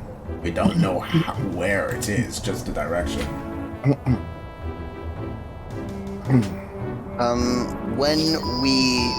If we're like, let's say we're wind walking, do all effects also turn into fart cloud? Yes. So you cannot look at the compass while you are wind. Right.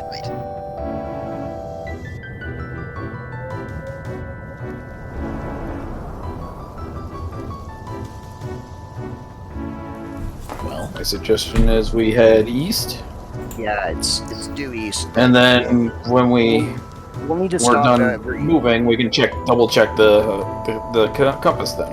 Yeah, we'll need to stop every couple minutes to see if the compass Okay. changes.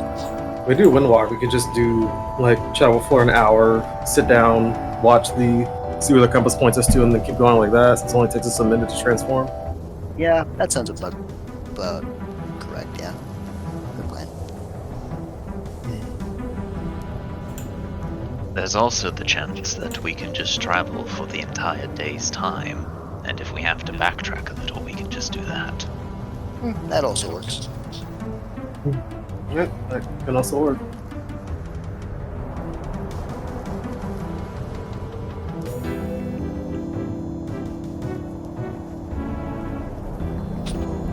A day's eastward then? If you all want to travel a full days, yes. You can move Please. 2 tiles in a day with Windwalk.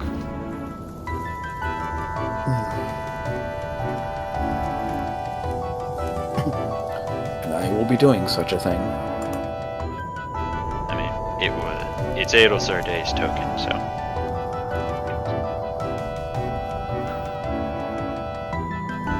So, I'm just making sure I account for the spell slot used. how far do we travel a day, I guess? 3. Two I already said spaces. this. 2. East. That's 1. Okay, keep going. That was 2. That 2. Oh, Was it? Yes. I only saw it move once. We were here when we started. Sorry, I My thought bad. you said 3.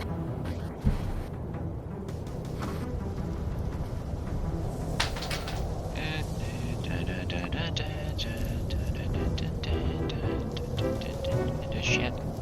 Hold on. My maps aren't. My maps aren't working with me here. Shit.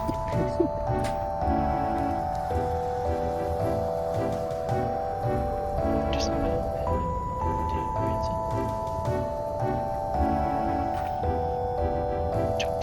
Please, Chubbs, please. What are you doing? Kitty now, kitty now.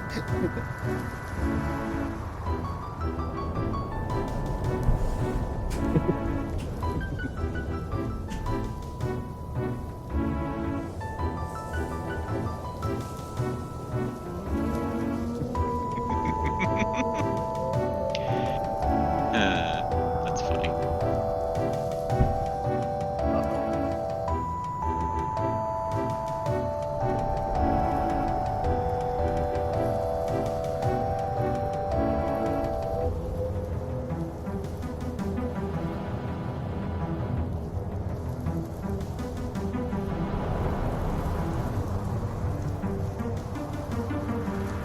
Oh god.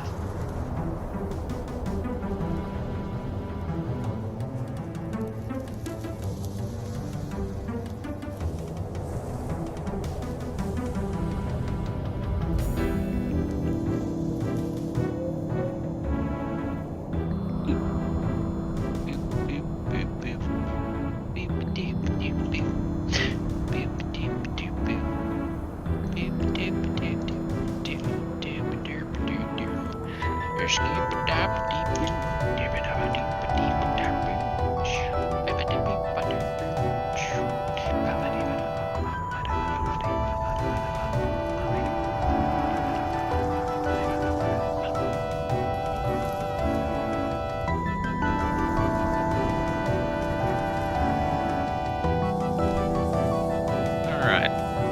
So as it moves on into the evening, you all, after a couple of resets of Windwalk, because I don't think it lasts 8 hours.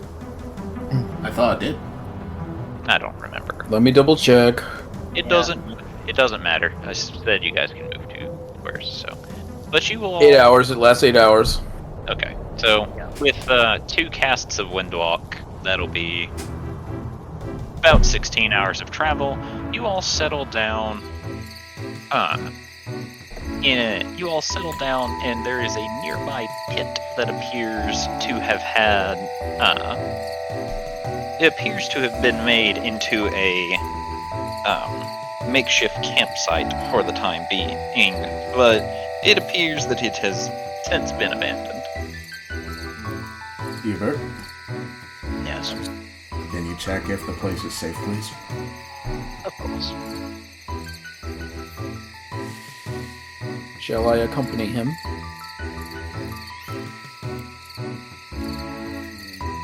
Almost looks kind of like a mining camp.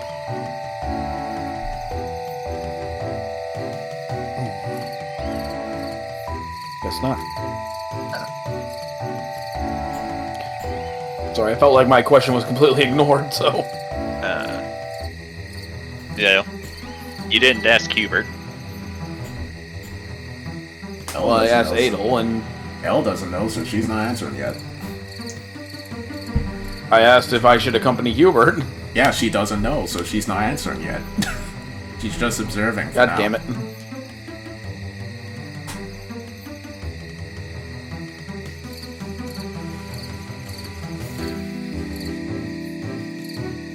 Hubert? Sorry, I had to handle something. Kitty issues? Just a second.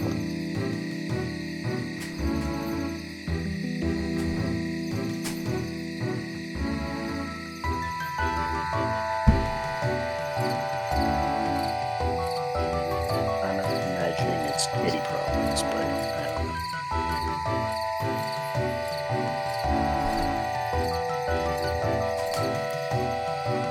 Kitty, kitty, kitty.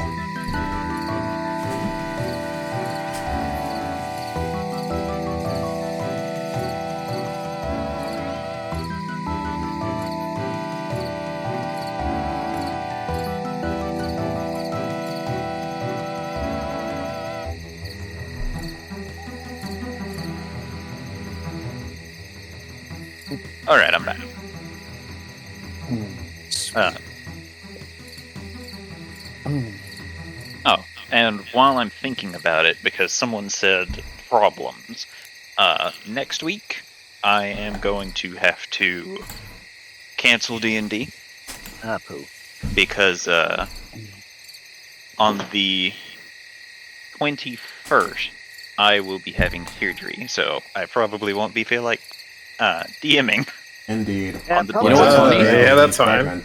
You know what's funny? That's fine, because I'm actually going to be in the hospital, too, that week, on Thursday. Chaos is Okay. also having a baby. He's also pregnant. Oh, fuck Damn it. you. Alright, No, so I'm going to be hooked up to a lot of equipment, though. Oh, cool. Hubert Sleep will... study. Hubert, I'm having a hernia repaired. Yummy. Hubert will look around for a bit and says, "It seems fine. A bit abandoned, but it seems fine." Beastie is gonna hop down. Roll athletics.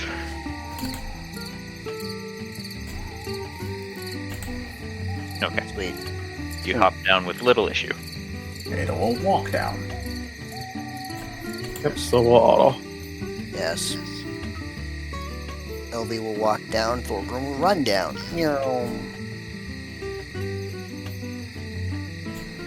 Start to look around and it'll just be like, Adel, Yes. where's your sister? Hold on, that was my bad. That was a DM issue, not a... Oh, okay.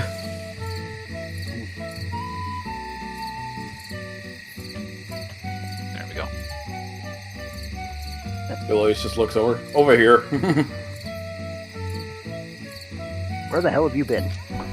Hey, where's she going? She is observing something. She She looking at the observing frog. She is looking at the frog. Get Rocky. Yoink. Ribbit. Sorry about that, bud. Just really excited about, rock stuff. Can I kind of like observe the area to see if there's any like traces of anything, like maybe a fire that was recently put out or something? Sure, roll perception. What's that one? No, it's that one.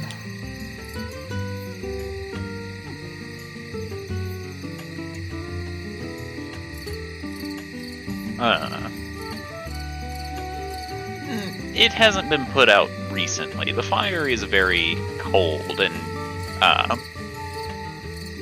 very cold, meaning there hasn't been activity here in quite a few days at least.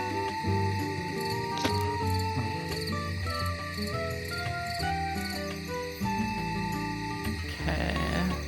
Just gonna write that down.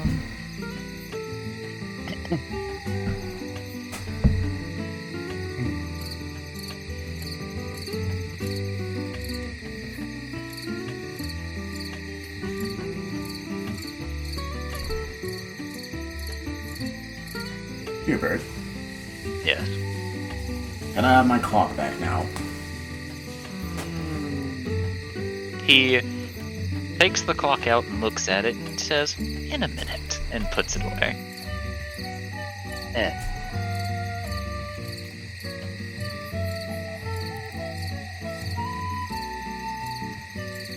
I'm just also gonna look around. Are there any like openings like within the pit at all? Like, is if there's like a cave or anything close by? Roll a perception check.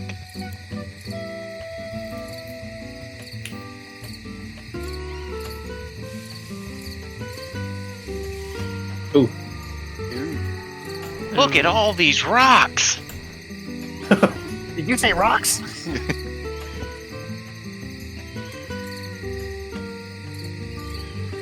George and I'm gonna get distracted by looking at rocks.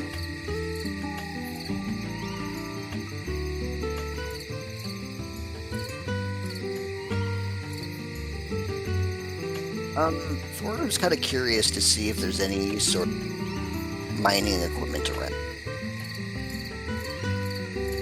You're looking for what now? Mining equipment, pickaxes and other stuff like that.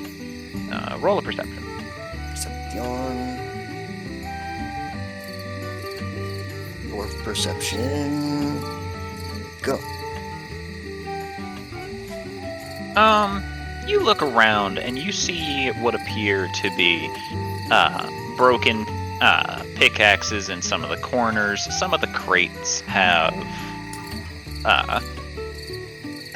various ores inside them as well. It appears that it may have at one point been used as some form of mine, but you don't know how long it's been. Turns out I was right. This was a mining camp at some point. I was gonna go and look around. He's gonna start looking around, like around the camp and inside tents, to see if he can find anything of anything of interest. Roll an investigation.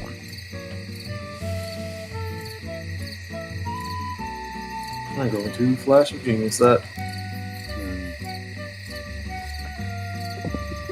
I love how just arbitrarily you throw that around. Listen, it's such a strong ability for no reason. Yeah, while that is true, you're investigating an abandoned camp. You never know what you can find in an abandoned camp. You True. find an old pack of jerky. Jerky. I feel like that was out of spite. Well, originally there was nothing to find in this camp, so be grateful I gave you something.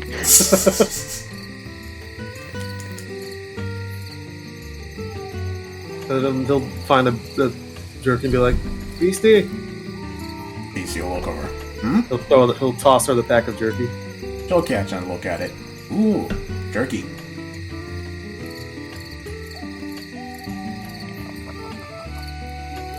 She'll take a bite of one. It is tough but juicy.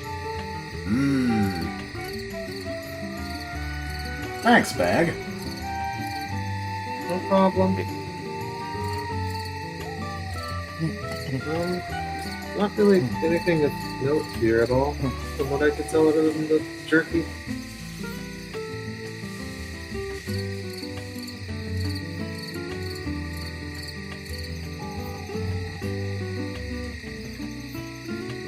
That's unfortunate. Oh, have we thought to check the compass? Can I yell? Because I'm like a far few distance away. Of course. We'll check the compass, see which direction.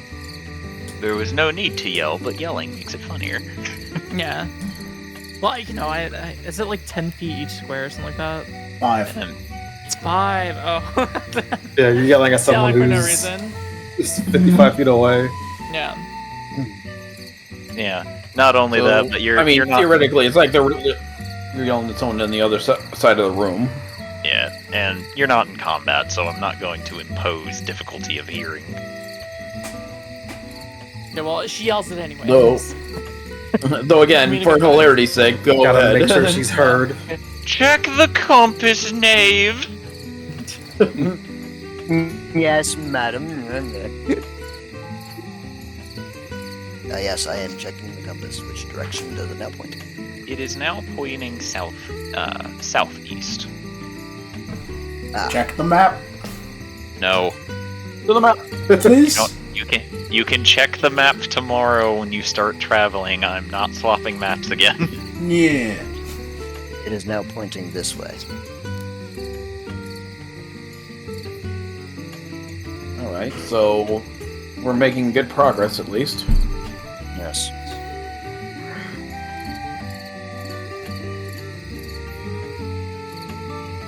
So if we keep going any further, I believe it will be at a point where we miss it and we'll have to turn around. Well, if we get to south or west after our journey tomorrow, then we'll know to adjust accordingly. Indeed. For those like ores, can I like ascertain if like they're expensive ores or anything? You know what I mean? Like, can I kind of we deal with iron or we deal with some gold? Yeah, that's what I'm saying. Because I'm curious about the ore now. Like, why would they leave that? It's kinda That like will question have to I'm be. posing. That will have to be an investigation. Oh. And you sure you don't want the Hell yeah. dwarf to look at it? Otto can assist. We're trying to assist. How much do you know about ores, Otto? How much do you know about rocks? I don't Because- know if he'd know Hey, much everyone, about let's look rocks. into the He'd probably rocks. know like a lot about like material components. That'll probably be like the best he could guess or best he could like give out. Because That's technically actually speaking, a fair point. DM knows how much Otto knows, but unless you specify what it is, DM's not going to give you the bonus. And to be fair, Dwarf knows about stone working, not stone itself. Yeah. I You think have is that the- like You have the same thing that would give you the bonus to this Thorgrim that Otto does. So Can Okay, Aurora cool. gesture to the dwarf to come over here and come look at these? Jester?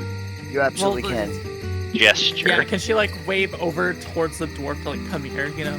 Like frantically. Yeah, gesture. Not you gesture, you know, just You mean Gaster? that one, yeah. Gastric? Gastric this way, please. Okay.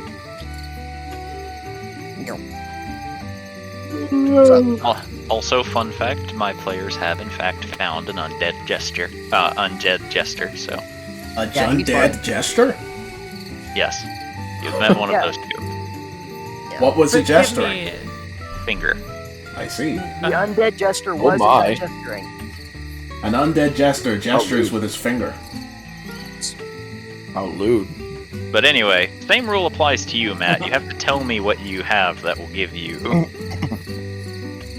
your knowledge on ores. Well, that's what I'm saying. Like, I know that I have the dwarven stone cutting, but it works on its origin of stone work. Yeah, that's not the thing I am referring to. Yeah. So, you two will have to put your heads together and figure out what's going to give you your knowledge on ores. Otto will kind of set down his comically large bag and will start going through, pulling out different sets of tools. Be like, "These are thieves' tools. Thorgrim, can you let me know which one of these usually works with ores again? I know how to use them, but I forgot which one's which." These two He'll take out. These two standing in the car will just peer into the bag. You have so we'll boats? start. Do I have a boat? Yeah. For oars. I don't. Oh no. No. Oh, I was just gonna ignore her and go back to digging in his bag. So he'll take out thieves' tools, tinker's tools, jeweler's tools, woodcarver's tools, a herbalism kit, alchemist supplies, and smith tools. Christ, how much do you have in the bag? A lot. I also have a dagger, rope, an ink pen, a letter from a dead friend, goggles, plate armor, a belt Wait, pouch, did you say a ink, letter from a dead friend? tinderbox. Oh yeah, one of my older friends died recently, so I kept his letter with me. Oh heavens, I'm so sorry. Just Yeah, it's glanced fine. over that so He- quick. I mean, he died of old age, so it kind of was bound to happen. Oh, Bag died too. He died of old age. Oh, yeah, I don't know why old age killed him, or why he's named old age.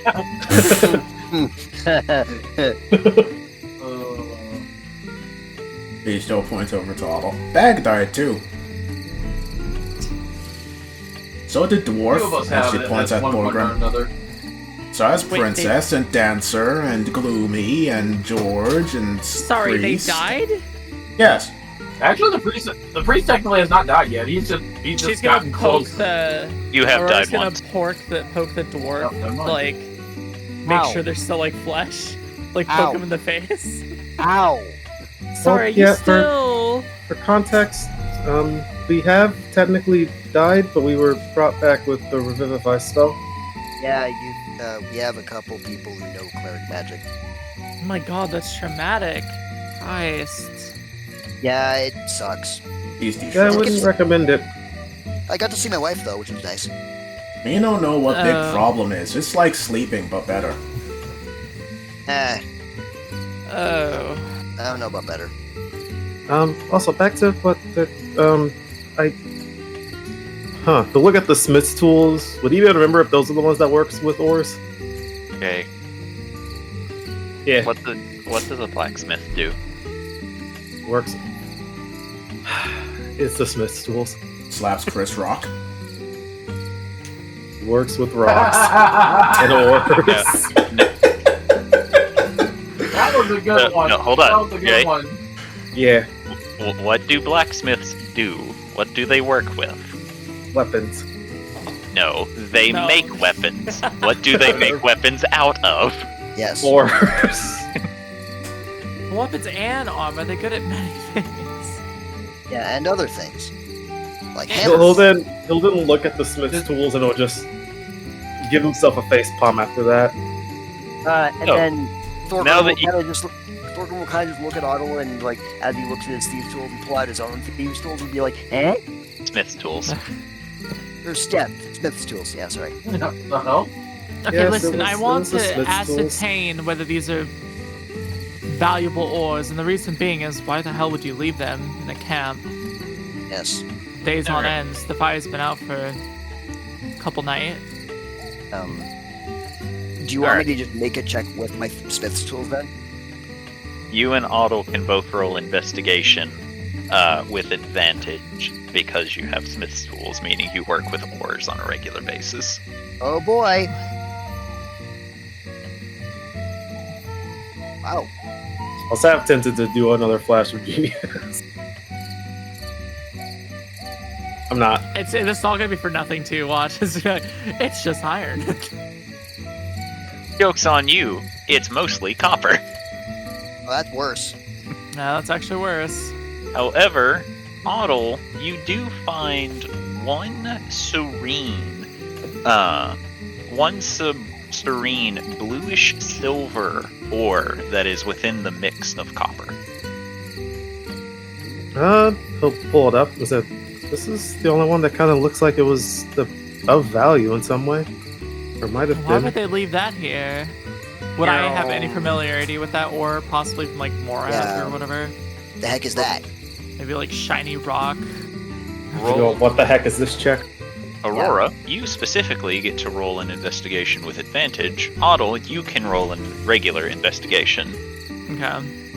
Thorgrim, you've never seen this before. Oh god damn! Damn. The hell is that? Well, hello. It was the first nat 20. Yeah. shit. Oh yeah, first nat 20. Congrats. Welcome to D&D. Congratulations. Hey, and what's even better, she's about to be very happy. This is known as Moonstone. It is an Oh. It is an ore that has fallen from, believed to have fallen from the moon, and it is very rare and can be used to make very interesting baubles. The problem is, due to how rare it is very hard to find enough to make more than, say, a dagger of weaponry. You found a moon's tear. Can she like slowly like walk up to Otto, just like shocked of what it is? If that's what you want to do, sure. Thorgrim will just very slowly back away, because she's got that look in her eye. Otto is gonna say, Fangirling is about to happen. I'm worried if that's a look of this is dangerous or if this is something that's actually really good. No, it's a whole lot. I mean, we could sit down and I can explain it. It's like, oh, heavens. I just have to do this whole thing where I had to explain another thing. I don't know if you want me to, like, bore you to death. But essentially, I don't mind. it's a really I like being rare ore. explained things. Oh, okay. She's gonna, like, pat the ground. Like, is there, like, a rock nearby that we can sit on? Sure. Alright. And then she's gonna go into another long-winded rant about Moonstone and basically regurgitate what the DM just said. Otto will listen intently. You're talking to one of the few people in this group that will definitely enjoy listening to explanations. Yes, and you're talking about rocks, so Thorgrim's not far away. Rock. Stop that. And she's gonna say, well, it's rare and you should hold on to it. You can make really interesting things with it. Or you can just put it on a necklace or something if that's your fancy. It could be interesting. If you have no use for it, I mean, I'm particularly, you know, she'll point to her dress as like adorned with like moon and stuff, you know, like crescent moons. He'll He'll actually just straight up hand it over to you and be like, take it as a gift, as a welcome to the group, I guess. She's gonna hold it and just like gawk at it and just kind of stare at it. Well, geez. If I ever find someone who can do something with it, I'll let you know, so. Perhaps a necklace or bracelet or something. Bestial sits up in the cart. Get Fire Shortman to do it. Fire Shortman to do it. Yeah, Fire Shortman. It's Looking talking for Fire about. Shortman. She's I gonna was cross her talking- arms curiously. She's talking about Agam as someone we can summon who works with weaponry and materials and can make things out of materials. Most of the time, depending on what we give them. What would I need with a weapon? I mean, she's gonna like wave her hand. She's like, I have magic. I mean, you can see if you can turn it into like a necklace or a bracelet. That could be nice. Decisions. Though, why leave a bunch of copper behind? I guess. Can we like look in the crates and stuff nearby as well? Sure. Like, are those like torn open? Like, can I kind of? You can go through them, yes. Well, I don't want to go through that. I just kind of want to know, like, was there stuff left behind? You'll have to You know what roll. I'm saying? Like, okay. Yeah, what would I roll? You'll have to roll investigation. Oh god. Oh, that's not bad. It may be Crates bad. are made of crates. It may be bad, but it's not bad enough. But yes, the crates are made of crate. Oh. Bestial will just rest her, like, arms on the edge of the cart, and we'll look around, like, the crater. Like, her brain is slowly forming a thought. Then we'll look over. If ore came from the sky and it made a thing in ground, a big hole in ground when it land, and people come here and sit here for such long time, then she snaps her fingers. Does that mean person on the moon is the reason why they left stone behind? Otto. So close. Otto will kind of look at the beastie, and he'll kind of snap his own fingers if he came to a thought. Thorgrim? Yeah? Would you be able to tell if this crater was made naturally or if it was like dug out? Does that fall under stone cutting? It would, in fact, fall under stone cutting. Oh. Cool. So I get to add double my modifier to this, which is a lot, actually.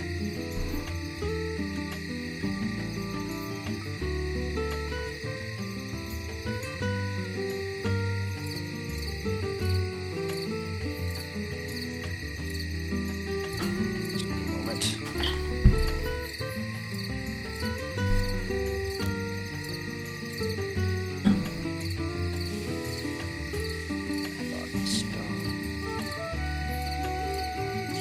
That to proficient and add double proficiency. Okay, so that is that plus that. Oh my god, I rolled a 2. Ah, You'd also roll add your intelligence modifier if you have any. I don't. Okay, so Otto will look. assist with the flash of genius. So it's 17. So you look around, and you can tell that it was, in fact, it was not caused by an impact. This was naturally dug out, based on the fact that there is a walkway that was very clearly created.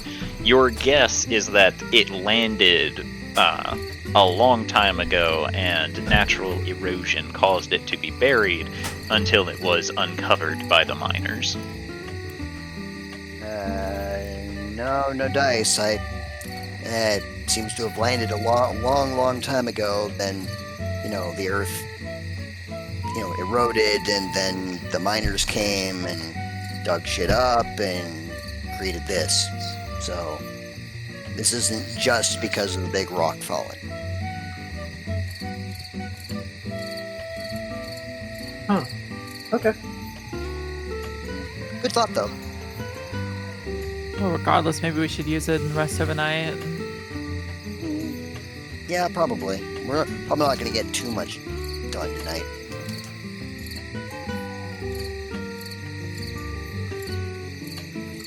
Probably not.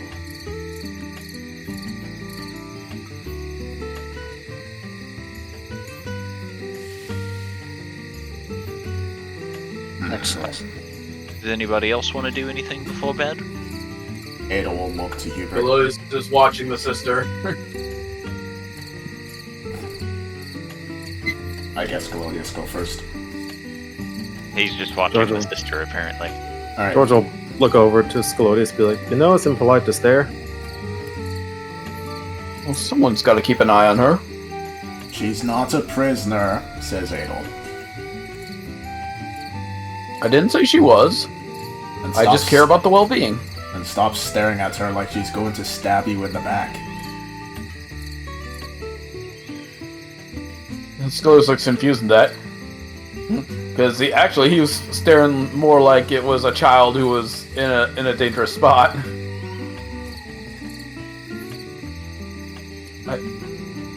Sorry, it just reminds me of back at the orphanage that some of the children can be a little mischievous, and all I want to do is make sure they're going to be okay. Not She's a a child. grown woman. Don't say that out loud, or she really will stab you in the back. Which one? That she's a child. He said he didn't say she was a child. He said she reminds him of a child. That's what I meant.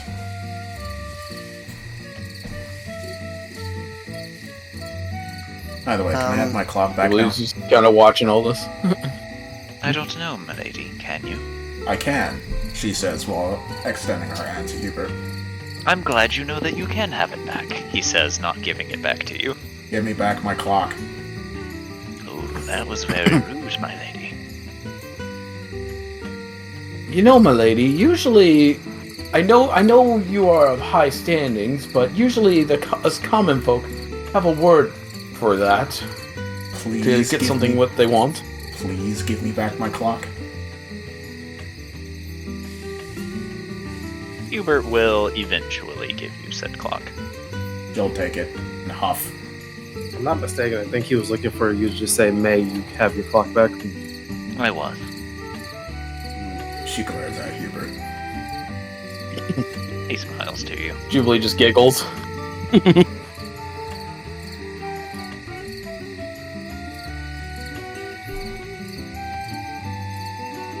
Alright, everyone.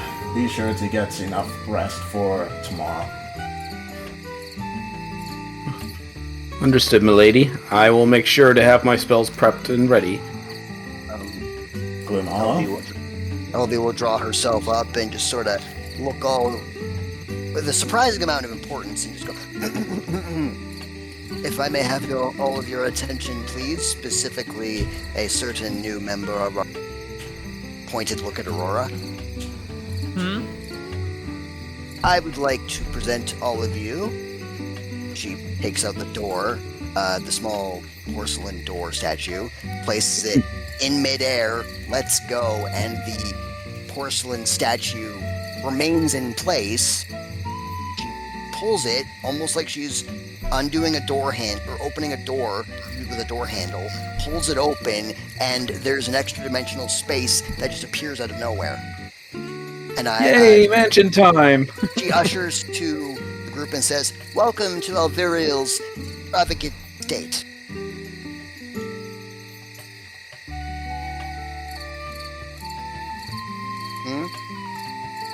Huh?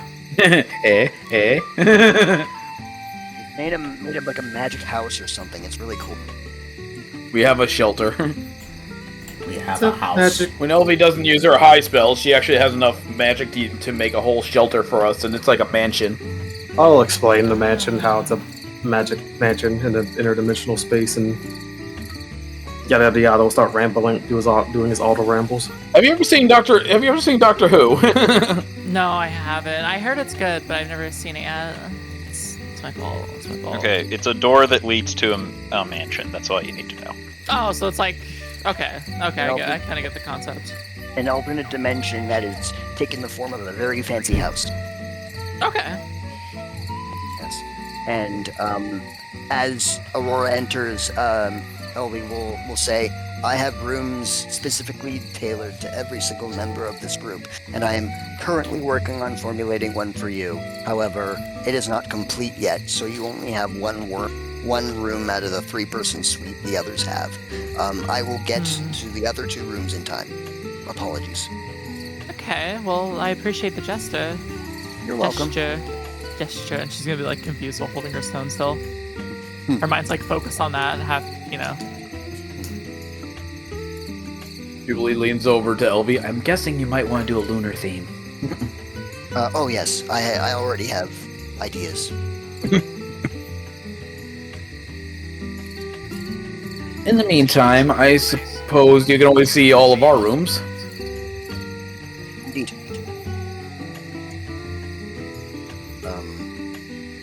I could even pull out the write-up I did. Get the short story ready. Yeah, which I will be adding to eventually because I need to think up rooms for the other. We got 2 new members. Yep. Means like 2 new members and a temporary ally, I guess. yeah. Guest. We probably have a guest room, which is probably the current room she's staying in. Yeah. Well, I have. Yeah. Ziza is not entering the mansion. Oh. Very well. I'll look over to Ziza. Sister, why aren't you entering this mansion? I do not want to. Why not? She just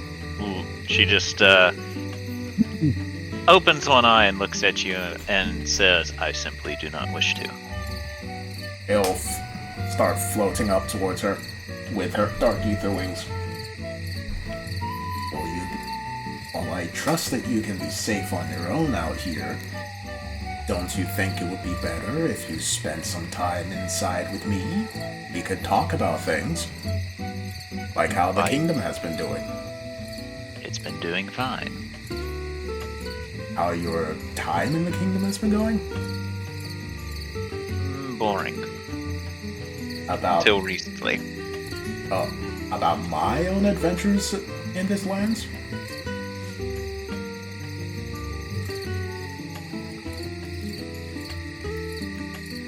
I presume they have been going fine, given your strength. You don't want to know the details? What'd you say? You don't want to know the details? He sighs to this and says, "You're going to badger me until I agree, aren't you?" Yeah.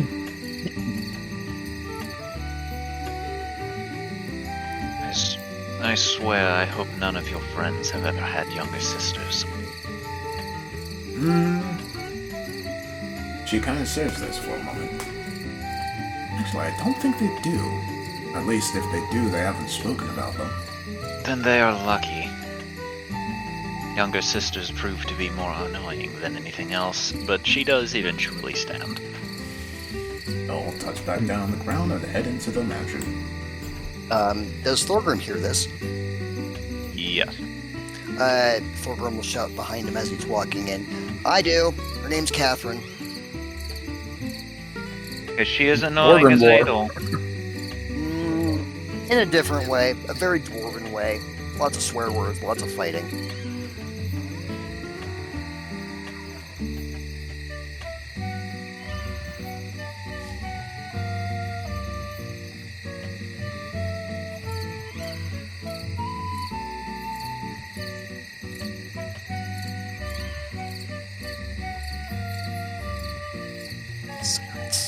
And with that, you all enter the mansion. Section 4. I enter.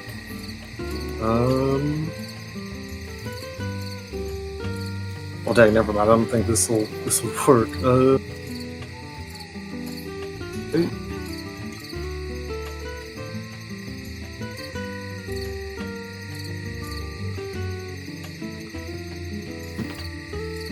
God damn it, Otto, I thought you had the alarm spell.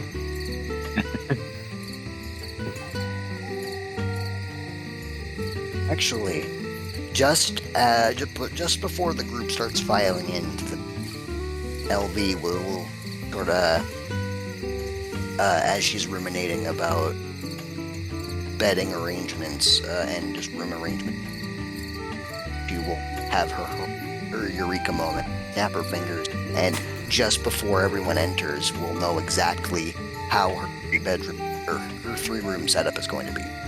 Just be like, aha! I figured it out. I need to write it down first, or I need to write it down though. I do have a bit of an idea. All right. Do we want to go through that, or do? You can post it in general chat, and we can read it eventually. Okay. Oh, yeah, okay. I'll do that after the session then, because I'll take the time to properly write it down. Because that way it doesn't rush you, and we can all read it at our leisure. All right, sounds good. It actually does have it. Okay. Then, as everyone's heading inside, Otto, never tried this before, so this will be interesting to see how this works out. Otto will ritual cast Alarm to be notified within 20 feet of the door. Okay. What's the Actually, wait. Let's say, no, I can see the door. It's just invisible, isn't it? I think it's invisible when it's shut, so. Okay, we'll just put one in there, and then I'll just post Alarm. Are you posting alarm outside the door or inside the door? Outside the door. Okay. What's your alarm?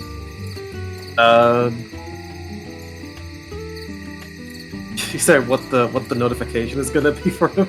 Yes, what's your alarm? Oh, it'll just be I'm trying to think.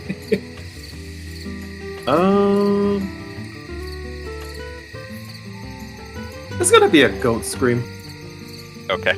Screaming, God damn it! Well, no, it won't be. Well, he's setting up to where it'll mentally ping him, so he'll hear a goat scream.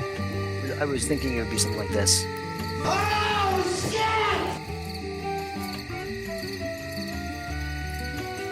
Yeah.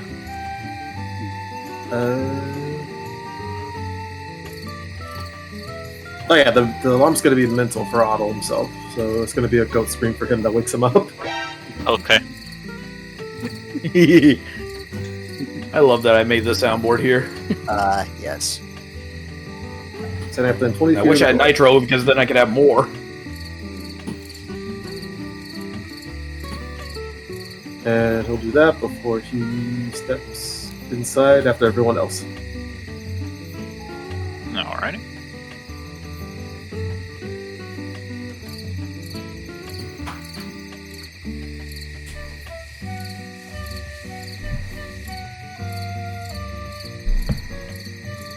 So, is there any sort of character interaction you all want to have before you settle down for the evening? I mean, the only thing I can think of is if we'll know more about the mansion, but, you know, that's all for me.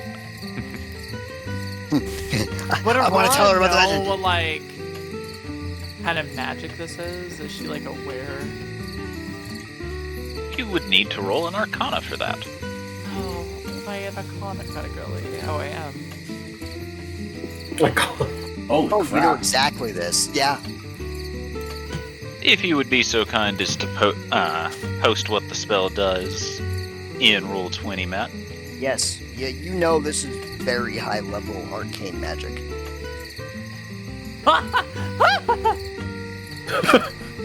you know, this is very high level. Beneficial dwelling in a range that lasts the duration. You can choose where the entrance is located. The entrance there's aliens, find your lives. Oh my gosh. You can any creature you say when you can ask until the question. Imagine she's just saying this out loud. Close the portal within seconds. The portal is invisible. Beyond the portal is a magnificent player with a stranger. The atmosphere is fresh, clean, and warm. You can create any floor plan you like, but the space can like see pretty views.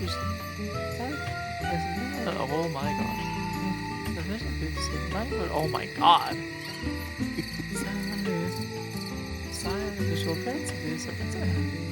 Oh, okay. The equivalent obedience, your orders, each servant can adjust but they can't. Another creature that's closed like adventure, but they can't leave it. Finishing other objects created by the spell to set in the start, remove from the mansion when the spell ends, and the creature has actions inside.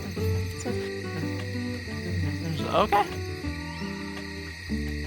I like this spell. I call it the gift that keeps on giving because it allows me to make the floor plan exactly how I want it, so I use it to make a bunch of references and fun things that my friends can enjoy. Ah. I've heard of this kind of magic. Is it... It's a lot to manage, no? It took quite a long time to learn, yes. It's, Fascinating it is. It requires not a whole lot in expenditure, but a lot of my arcane energies to produce. Yeah. I can only do it once per day. Just gonna kind of like tap the walls on the inside. Crazy The wall? magic it is. Or like the, you know, like the... Sounds just like Something- a wall. Thump, thump, thump. Yeah. Well, she's gonna like just tap it. I don't know. Crazy It is. how like, you know, convincing it is. I mean, it is physically there, technically. It's a Yeah. conjuration spell, so. Always fascinated me. It is truly a wonderful spell, which I really enjoy using. Create a domicile that my customized to our liking. Beats staying in a regular camp, honestly. It's amazing. Very much so. Do you require any food or drink? Anything specific?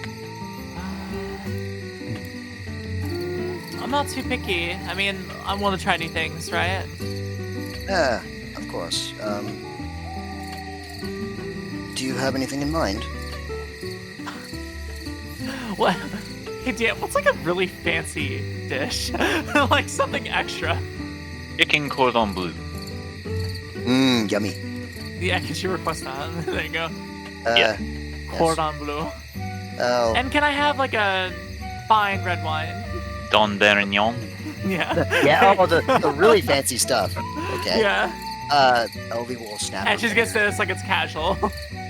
Elvie will snap her fingers and call a servant and request the wine and food choice.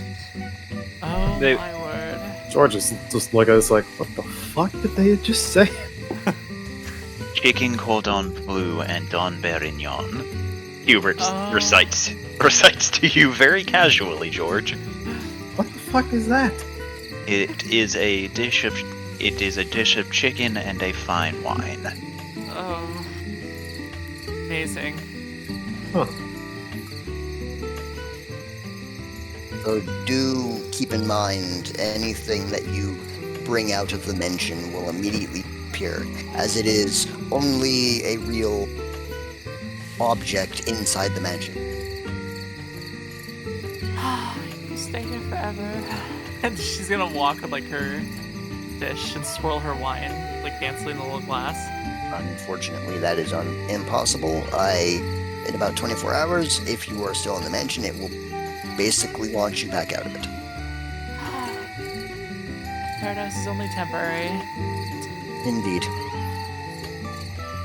And trust me, the paradise has only just begun. I have been taking great lengths to fashion something to be specific to your particular motifs. Oh, shall is there we like say. a library perchance with like novels or any types of literature? Elby kind of just gives you the look of like just deadpan silence for a moment and just says, "I'm a high-level wizard. What do you take me for?" And then like Aurora's gonna whisper casually, "Do you have one with like a romance section? Just like tons of romance novels." It is a small romance section. I unfortunately do not dabble in sorry. the library. Sorry I started laughing, but I don't know whose mic it came from, but whenever you were saying Elvie stares at you in a deadpan way and says, "A squeak toy," went off in my ears. My puppy has a squeak toy right now, and I'm like sitting on the ground playing with him a little bit, so he's like squeaking his like squeak toy. So just the mental image of Elvie squeaking like a squeak toy got to me. Well, can you show me the way to the and then she's gonna whisper again, the romance section? You know the way. Of course, they are rather. Each area of the library is very particularly labeled. This way, please. She's gonna follow along happily with her wine and fancy chicken. And I will lead her to the library and specifically to the romance section. Unfortunately, it is one of the smallest sections in the library. Funnily yeah. enough, it seems to have expanded now that one of the guests wished to read romance novels. Oh, interesting. And As- Aurora's just gonna light up. Just like, As the mansion does its best to accommodate the desires of all who is within it. Mother says that all these romance books are brain rot, but they're so nice. And she's gonna start just like looking through all the romance novels. That is actually not technically incorrect, as Yeah. beholders don't have relationships. Their only relationship is with the things they want to use their eye lasers on. Yeah.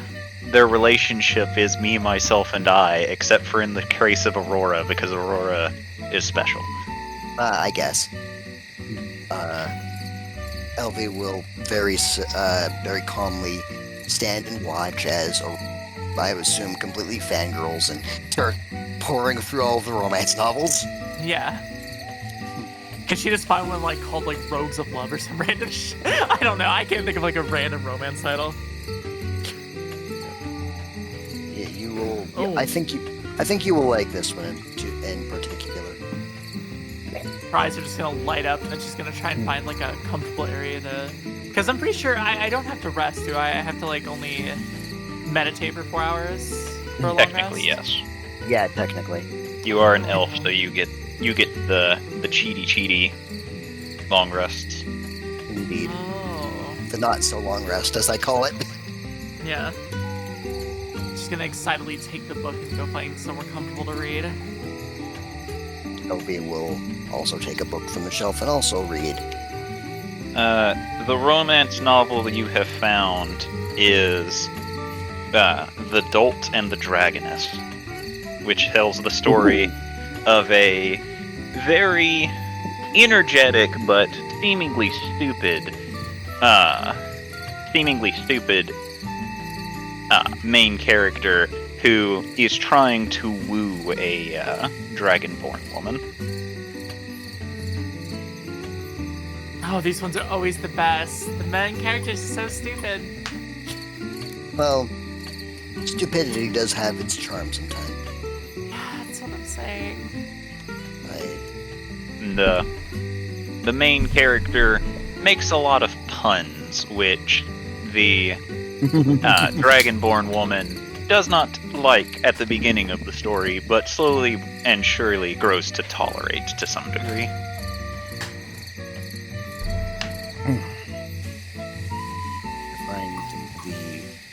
The main character's use of puns both exasperating and amusing.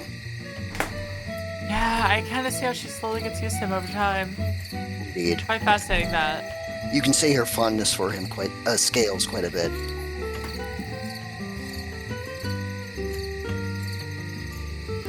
And then, like, slowly while she reads the book, she's gonna have her lines rolling.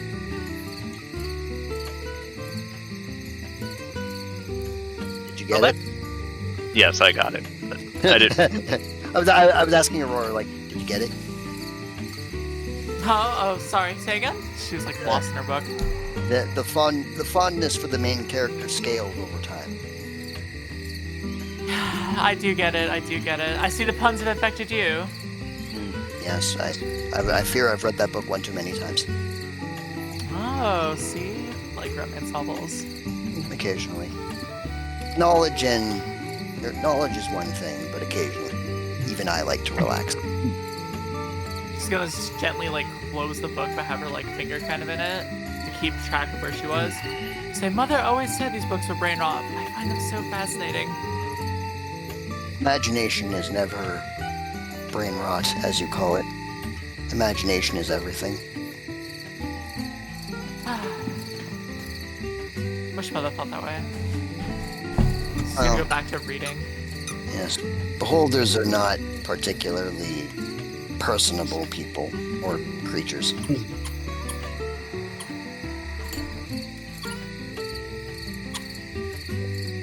It appears your mother is an exception. Oh, Mother. Yeah. She's gonna, like, try and brush it off.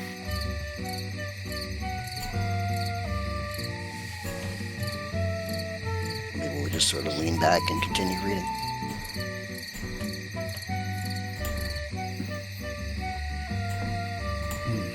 Alright. Anybody else have anything they want to do?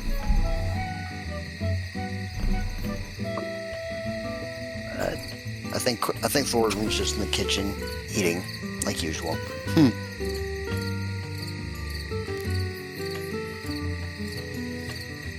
George just Galodius will. Go ahead. George just vibing in the lounge room, kind of like checking his equipment, his swords, summoning one, putting it back into his dimensional space, summoning another one. Same, just checking his equipment, things like that. Alright. It'll ain't doing nothing. Either is Beastie. They just chill.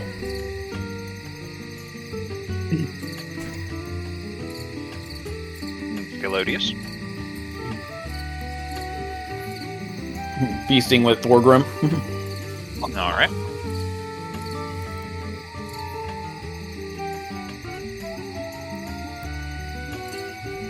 So, it's safe to say that you are all settling down for your long rest then? Indeed. However, just before we do, Elvie will take Aurora to a room designated with her name on it in rather elegant cursive on the door, and will open it to her and will show her that she has a 3-bedroom suite. Well, one's a sitting room, one's a bedroom. There's a special, unique room that is different for every person. And Elvie will guide Aurora to the specific room in her case, and will open the door to it. And the place is inside, but as she opens the door, you suddenly are outside, and the floor gives way to dew-covered grass, and you look up, and the ceiling is an endless expanse of starry, moonlit sky, and the moon is full, just sitting up in the sky as it normally does, and you are in a clearing at nighttime, and there's forest all around you and grass underneath, so various, and after a moment there is a cascade of flittering butterflies that dance across the sky in prismatic colors, reds to blues to greens to yellows to purples, just all different manner of colors. Elvie will look to Aurora and say, "If you ever need a place to relax, you can come here." Aurora's just gonna plop into the grass and lay down and look at the sky. And sigh and say thank you. You're welcome. Every one of my allies has a place like this. Not specifically like this, but a place where they can be themselves. And, so if I noted your love of the, which is expected, your love of butterflies, your love of nature. So I thought I would give you a place that has all of that.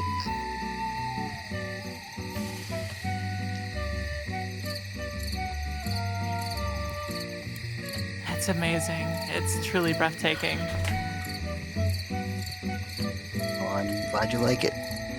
If you have any suggestions for modifications, I would love to hear them at some point. Whenever you. She's gonna stop and say, no, it's perfect, because, you kind of capture what she likes, yeah. Good. Shall I leave you to it then? Do you wish to relax here? Yes, that would be amazing. Thank you. Very well. Good night. And she will return to her quarters.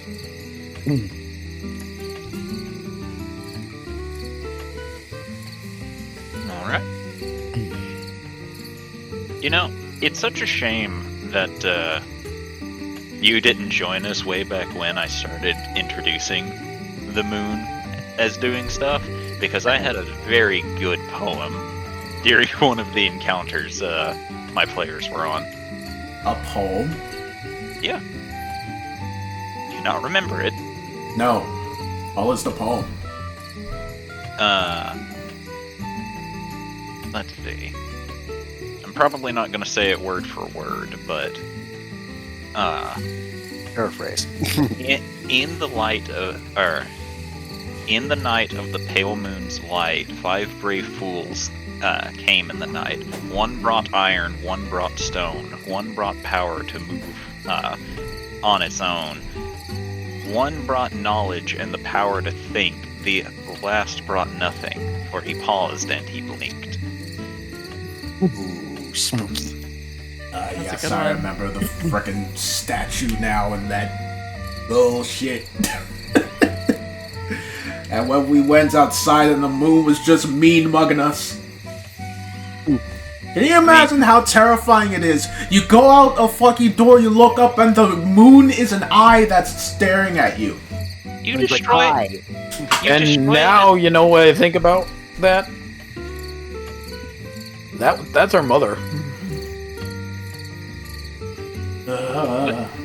But you destroyed something that was made in her honor. Motherfucker was trying to snap our necks like a Slim Jim. What were we supposed to do? I didn't say it was nice. I said it was made in her honor.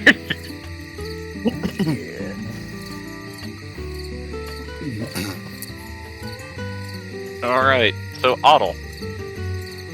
About 3 hours into your sleep, you get a goat scream in your head, followed by another goat scream, and then another, as it appears there is a small downside to alarm. As it triggers when something of tiny or larger size goes near. Oh no. And do you know what a tiny sized creature is, Otto? Like a mouse or an ant. Or a bug? Otto will open his eyes and will rub his eyes. He's like, God damn it. I don't think he can dispel it either, can he? Yeah, sure. It's your magic. You can turn it off.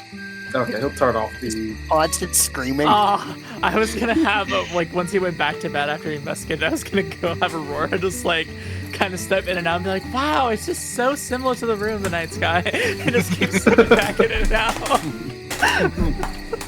He'll eventually, just for security's sake, he'll go to where the normal door of the mansion will be, and we'll just check outside to make sure there's nothing out there first. There is a literal flock of what appear to be mosquitoes just buzzing around near where the door is. I expected it to be tiny geese, not gonna lie. He'll roll his eyes, dispel the alarm, and close the door back up. Alright. And we'll head back to his room and go back to sleep. Other than that, there were no other events that occurred during the night.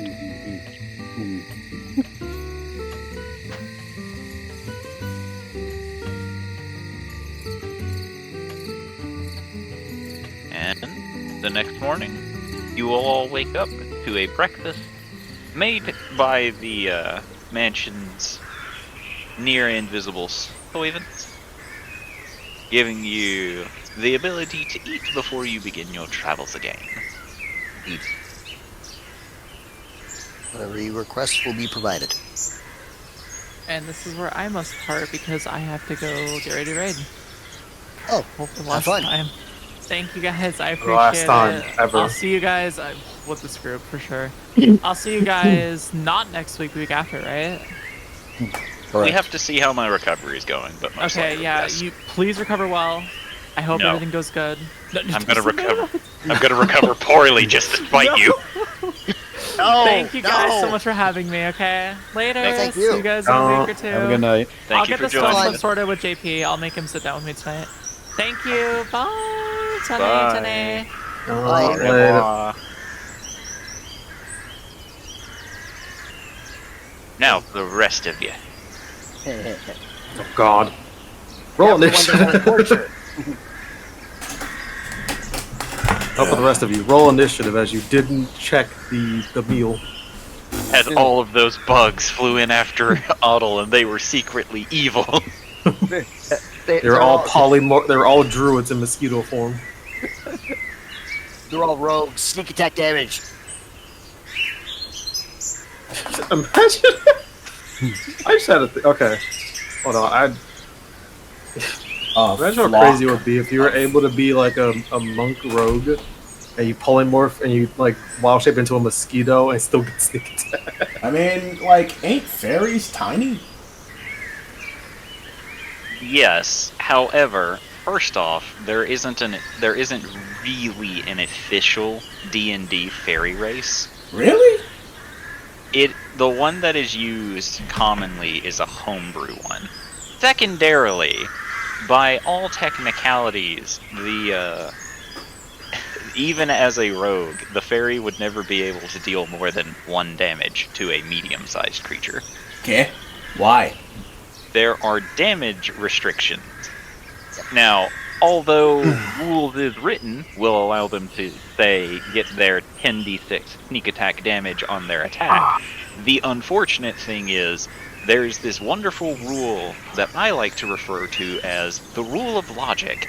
A fairy, no matter how tiny, unless it goes into your insides, is going to be able to deal more than 1 damage to you with its short sword. Because that's, it's stabbing something that's less than an inch long into your skin. So, Ow. so even if they are the sneakiest mamma jammas in the world because of how tiny they are, they're not threatening because they can't. They're as threatening as mosquito. I would like to counter by saying, look what Kratos did to Kronos. Yeah, the difference between that is Kratos is a god, so that's not really comparing the same thing. I mean, Kronos was also a god, so It's still not comparing the same thing, because a fairy needs to breathe. Guess what a fairy can't do if it goes inside someone? Kratos, on the other hand, as far as we know, doesn't need to breathe. Yeah, he does. He just holds his breath. But Well, he's got like an iron lungs. He can probably breathe for a while. But you get the picture. Ultimately, a creature of that size can't logically harm a creature such a considerable size difference. Unless it finds a very specific point. This is what poisons are for.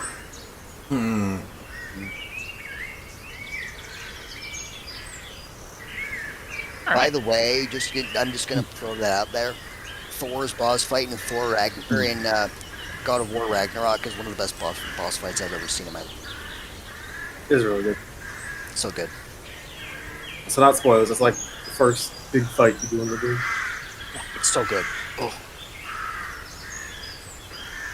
Alright, so, back to D&D. As I had to go on my little rant there for a second. Yes, absolutely. So, are we just going to continue on, or is there? Well, we still have to go southeast. Yeah. So, are we ready to just? Are we just going to eat and then leave the mansion and then? I mean, unless anyone has any concerning things they want to bring up, any things they want to say, I guess after we eat and leave. Yeah, that's kind of what I'm referring to.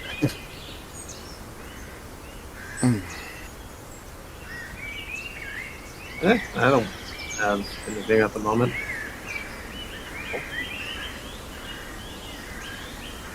I'm judging by the silence of the other two. I'm guessing no. It does not appear that anything else needs to go on. Otto will raise his hand, actually. Oh. You have the floor. If you ever try doing an alarm spell, make sure to not put it where bugs can crawl to. Ah, noted. What about flying bugs? Asked Beastie. Otto will then go into I'm trying to figure out the word for this. Otto will then go into a mental conundrum trying to consider how the hell he can do a alarm cell without having a bug pass through it. Inside. What? If it is inside of a building, then there's a lesser chance that a bug could pass by. Yeah, I guess that would be true. But we stay outside so much. Indeed. I'm simply stating that that wouldn't solve your bug problem. It wouldn't solve other problems, but it would solve the bug problem. Oh. Yeah, I guess so. Anyway, that was it. Good point, Otto. I will have to consider that myself. Anyway, shall we? Let's. Sweet. Come along. We lost somebody. Huh? Oh, Oh, that was finally her leaving. Okay. yes. Okay. go and do stuff. Alright. Southeast. Never eats. Okay. Southeast. Alright, hold on. You get the fuck back there. You get the fuck back there. Get the fuck over here. So, as you are all passing over... as you are all passing over that tile there, as you are flying in the air... Hold on, I actually have to figure out where... There it is. I need to bring up a map so that I can describe the city to you. As you are passing over there, you notice that there is in fact a city within that tile. It is a walled city that has a small river that goes under two portions of the walls, allowing the denizens within the city to have access to fresh water, and another grouping of farmland as well as small domiciles arranged outside the walls exist as well. Do I happen to know what this location is? Not off the top of your head, no. Would Otto be able to figure out what this location might be? Yes. Roll a history, I guess. Yes, I would like to also roll histoire. Maybe they also roll a histoire? Sure. La histoire. Well. One of these things is not like the other. Unfortunately, nobody is familiar with the city that would be located there. Goodness gracious. Can I? Wait, does that have to be? You cannot Flask of Genius after I have given. Damn it! I was gonna. God damn it! After I've already said the outcome, you had your chance. Instead, you laughed at Beasties 4. Hey, thanks for watching this video until the end. If you want to see more of my stuff, click on either the vids on screen or check out my YouTube channel. Feel free to like, comment, subscribe, and check the description for more places to follow me. I hope you enjoy the rest of your day, and I'll be seeing you.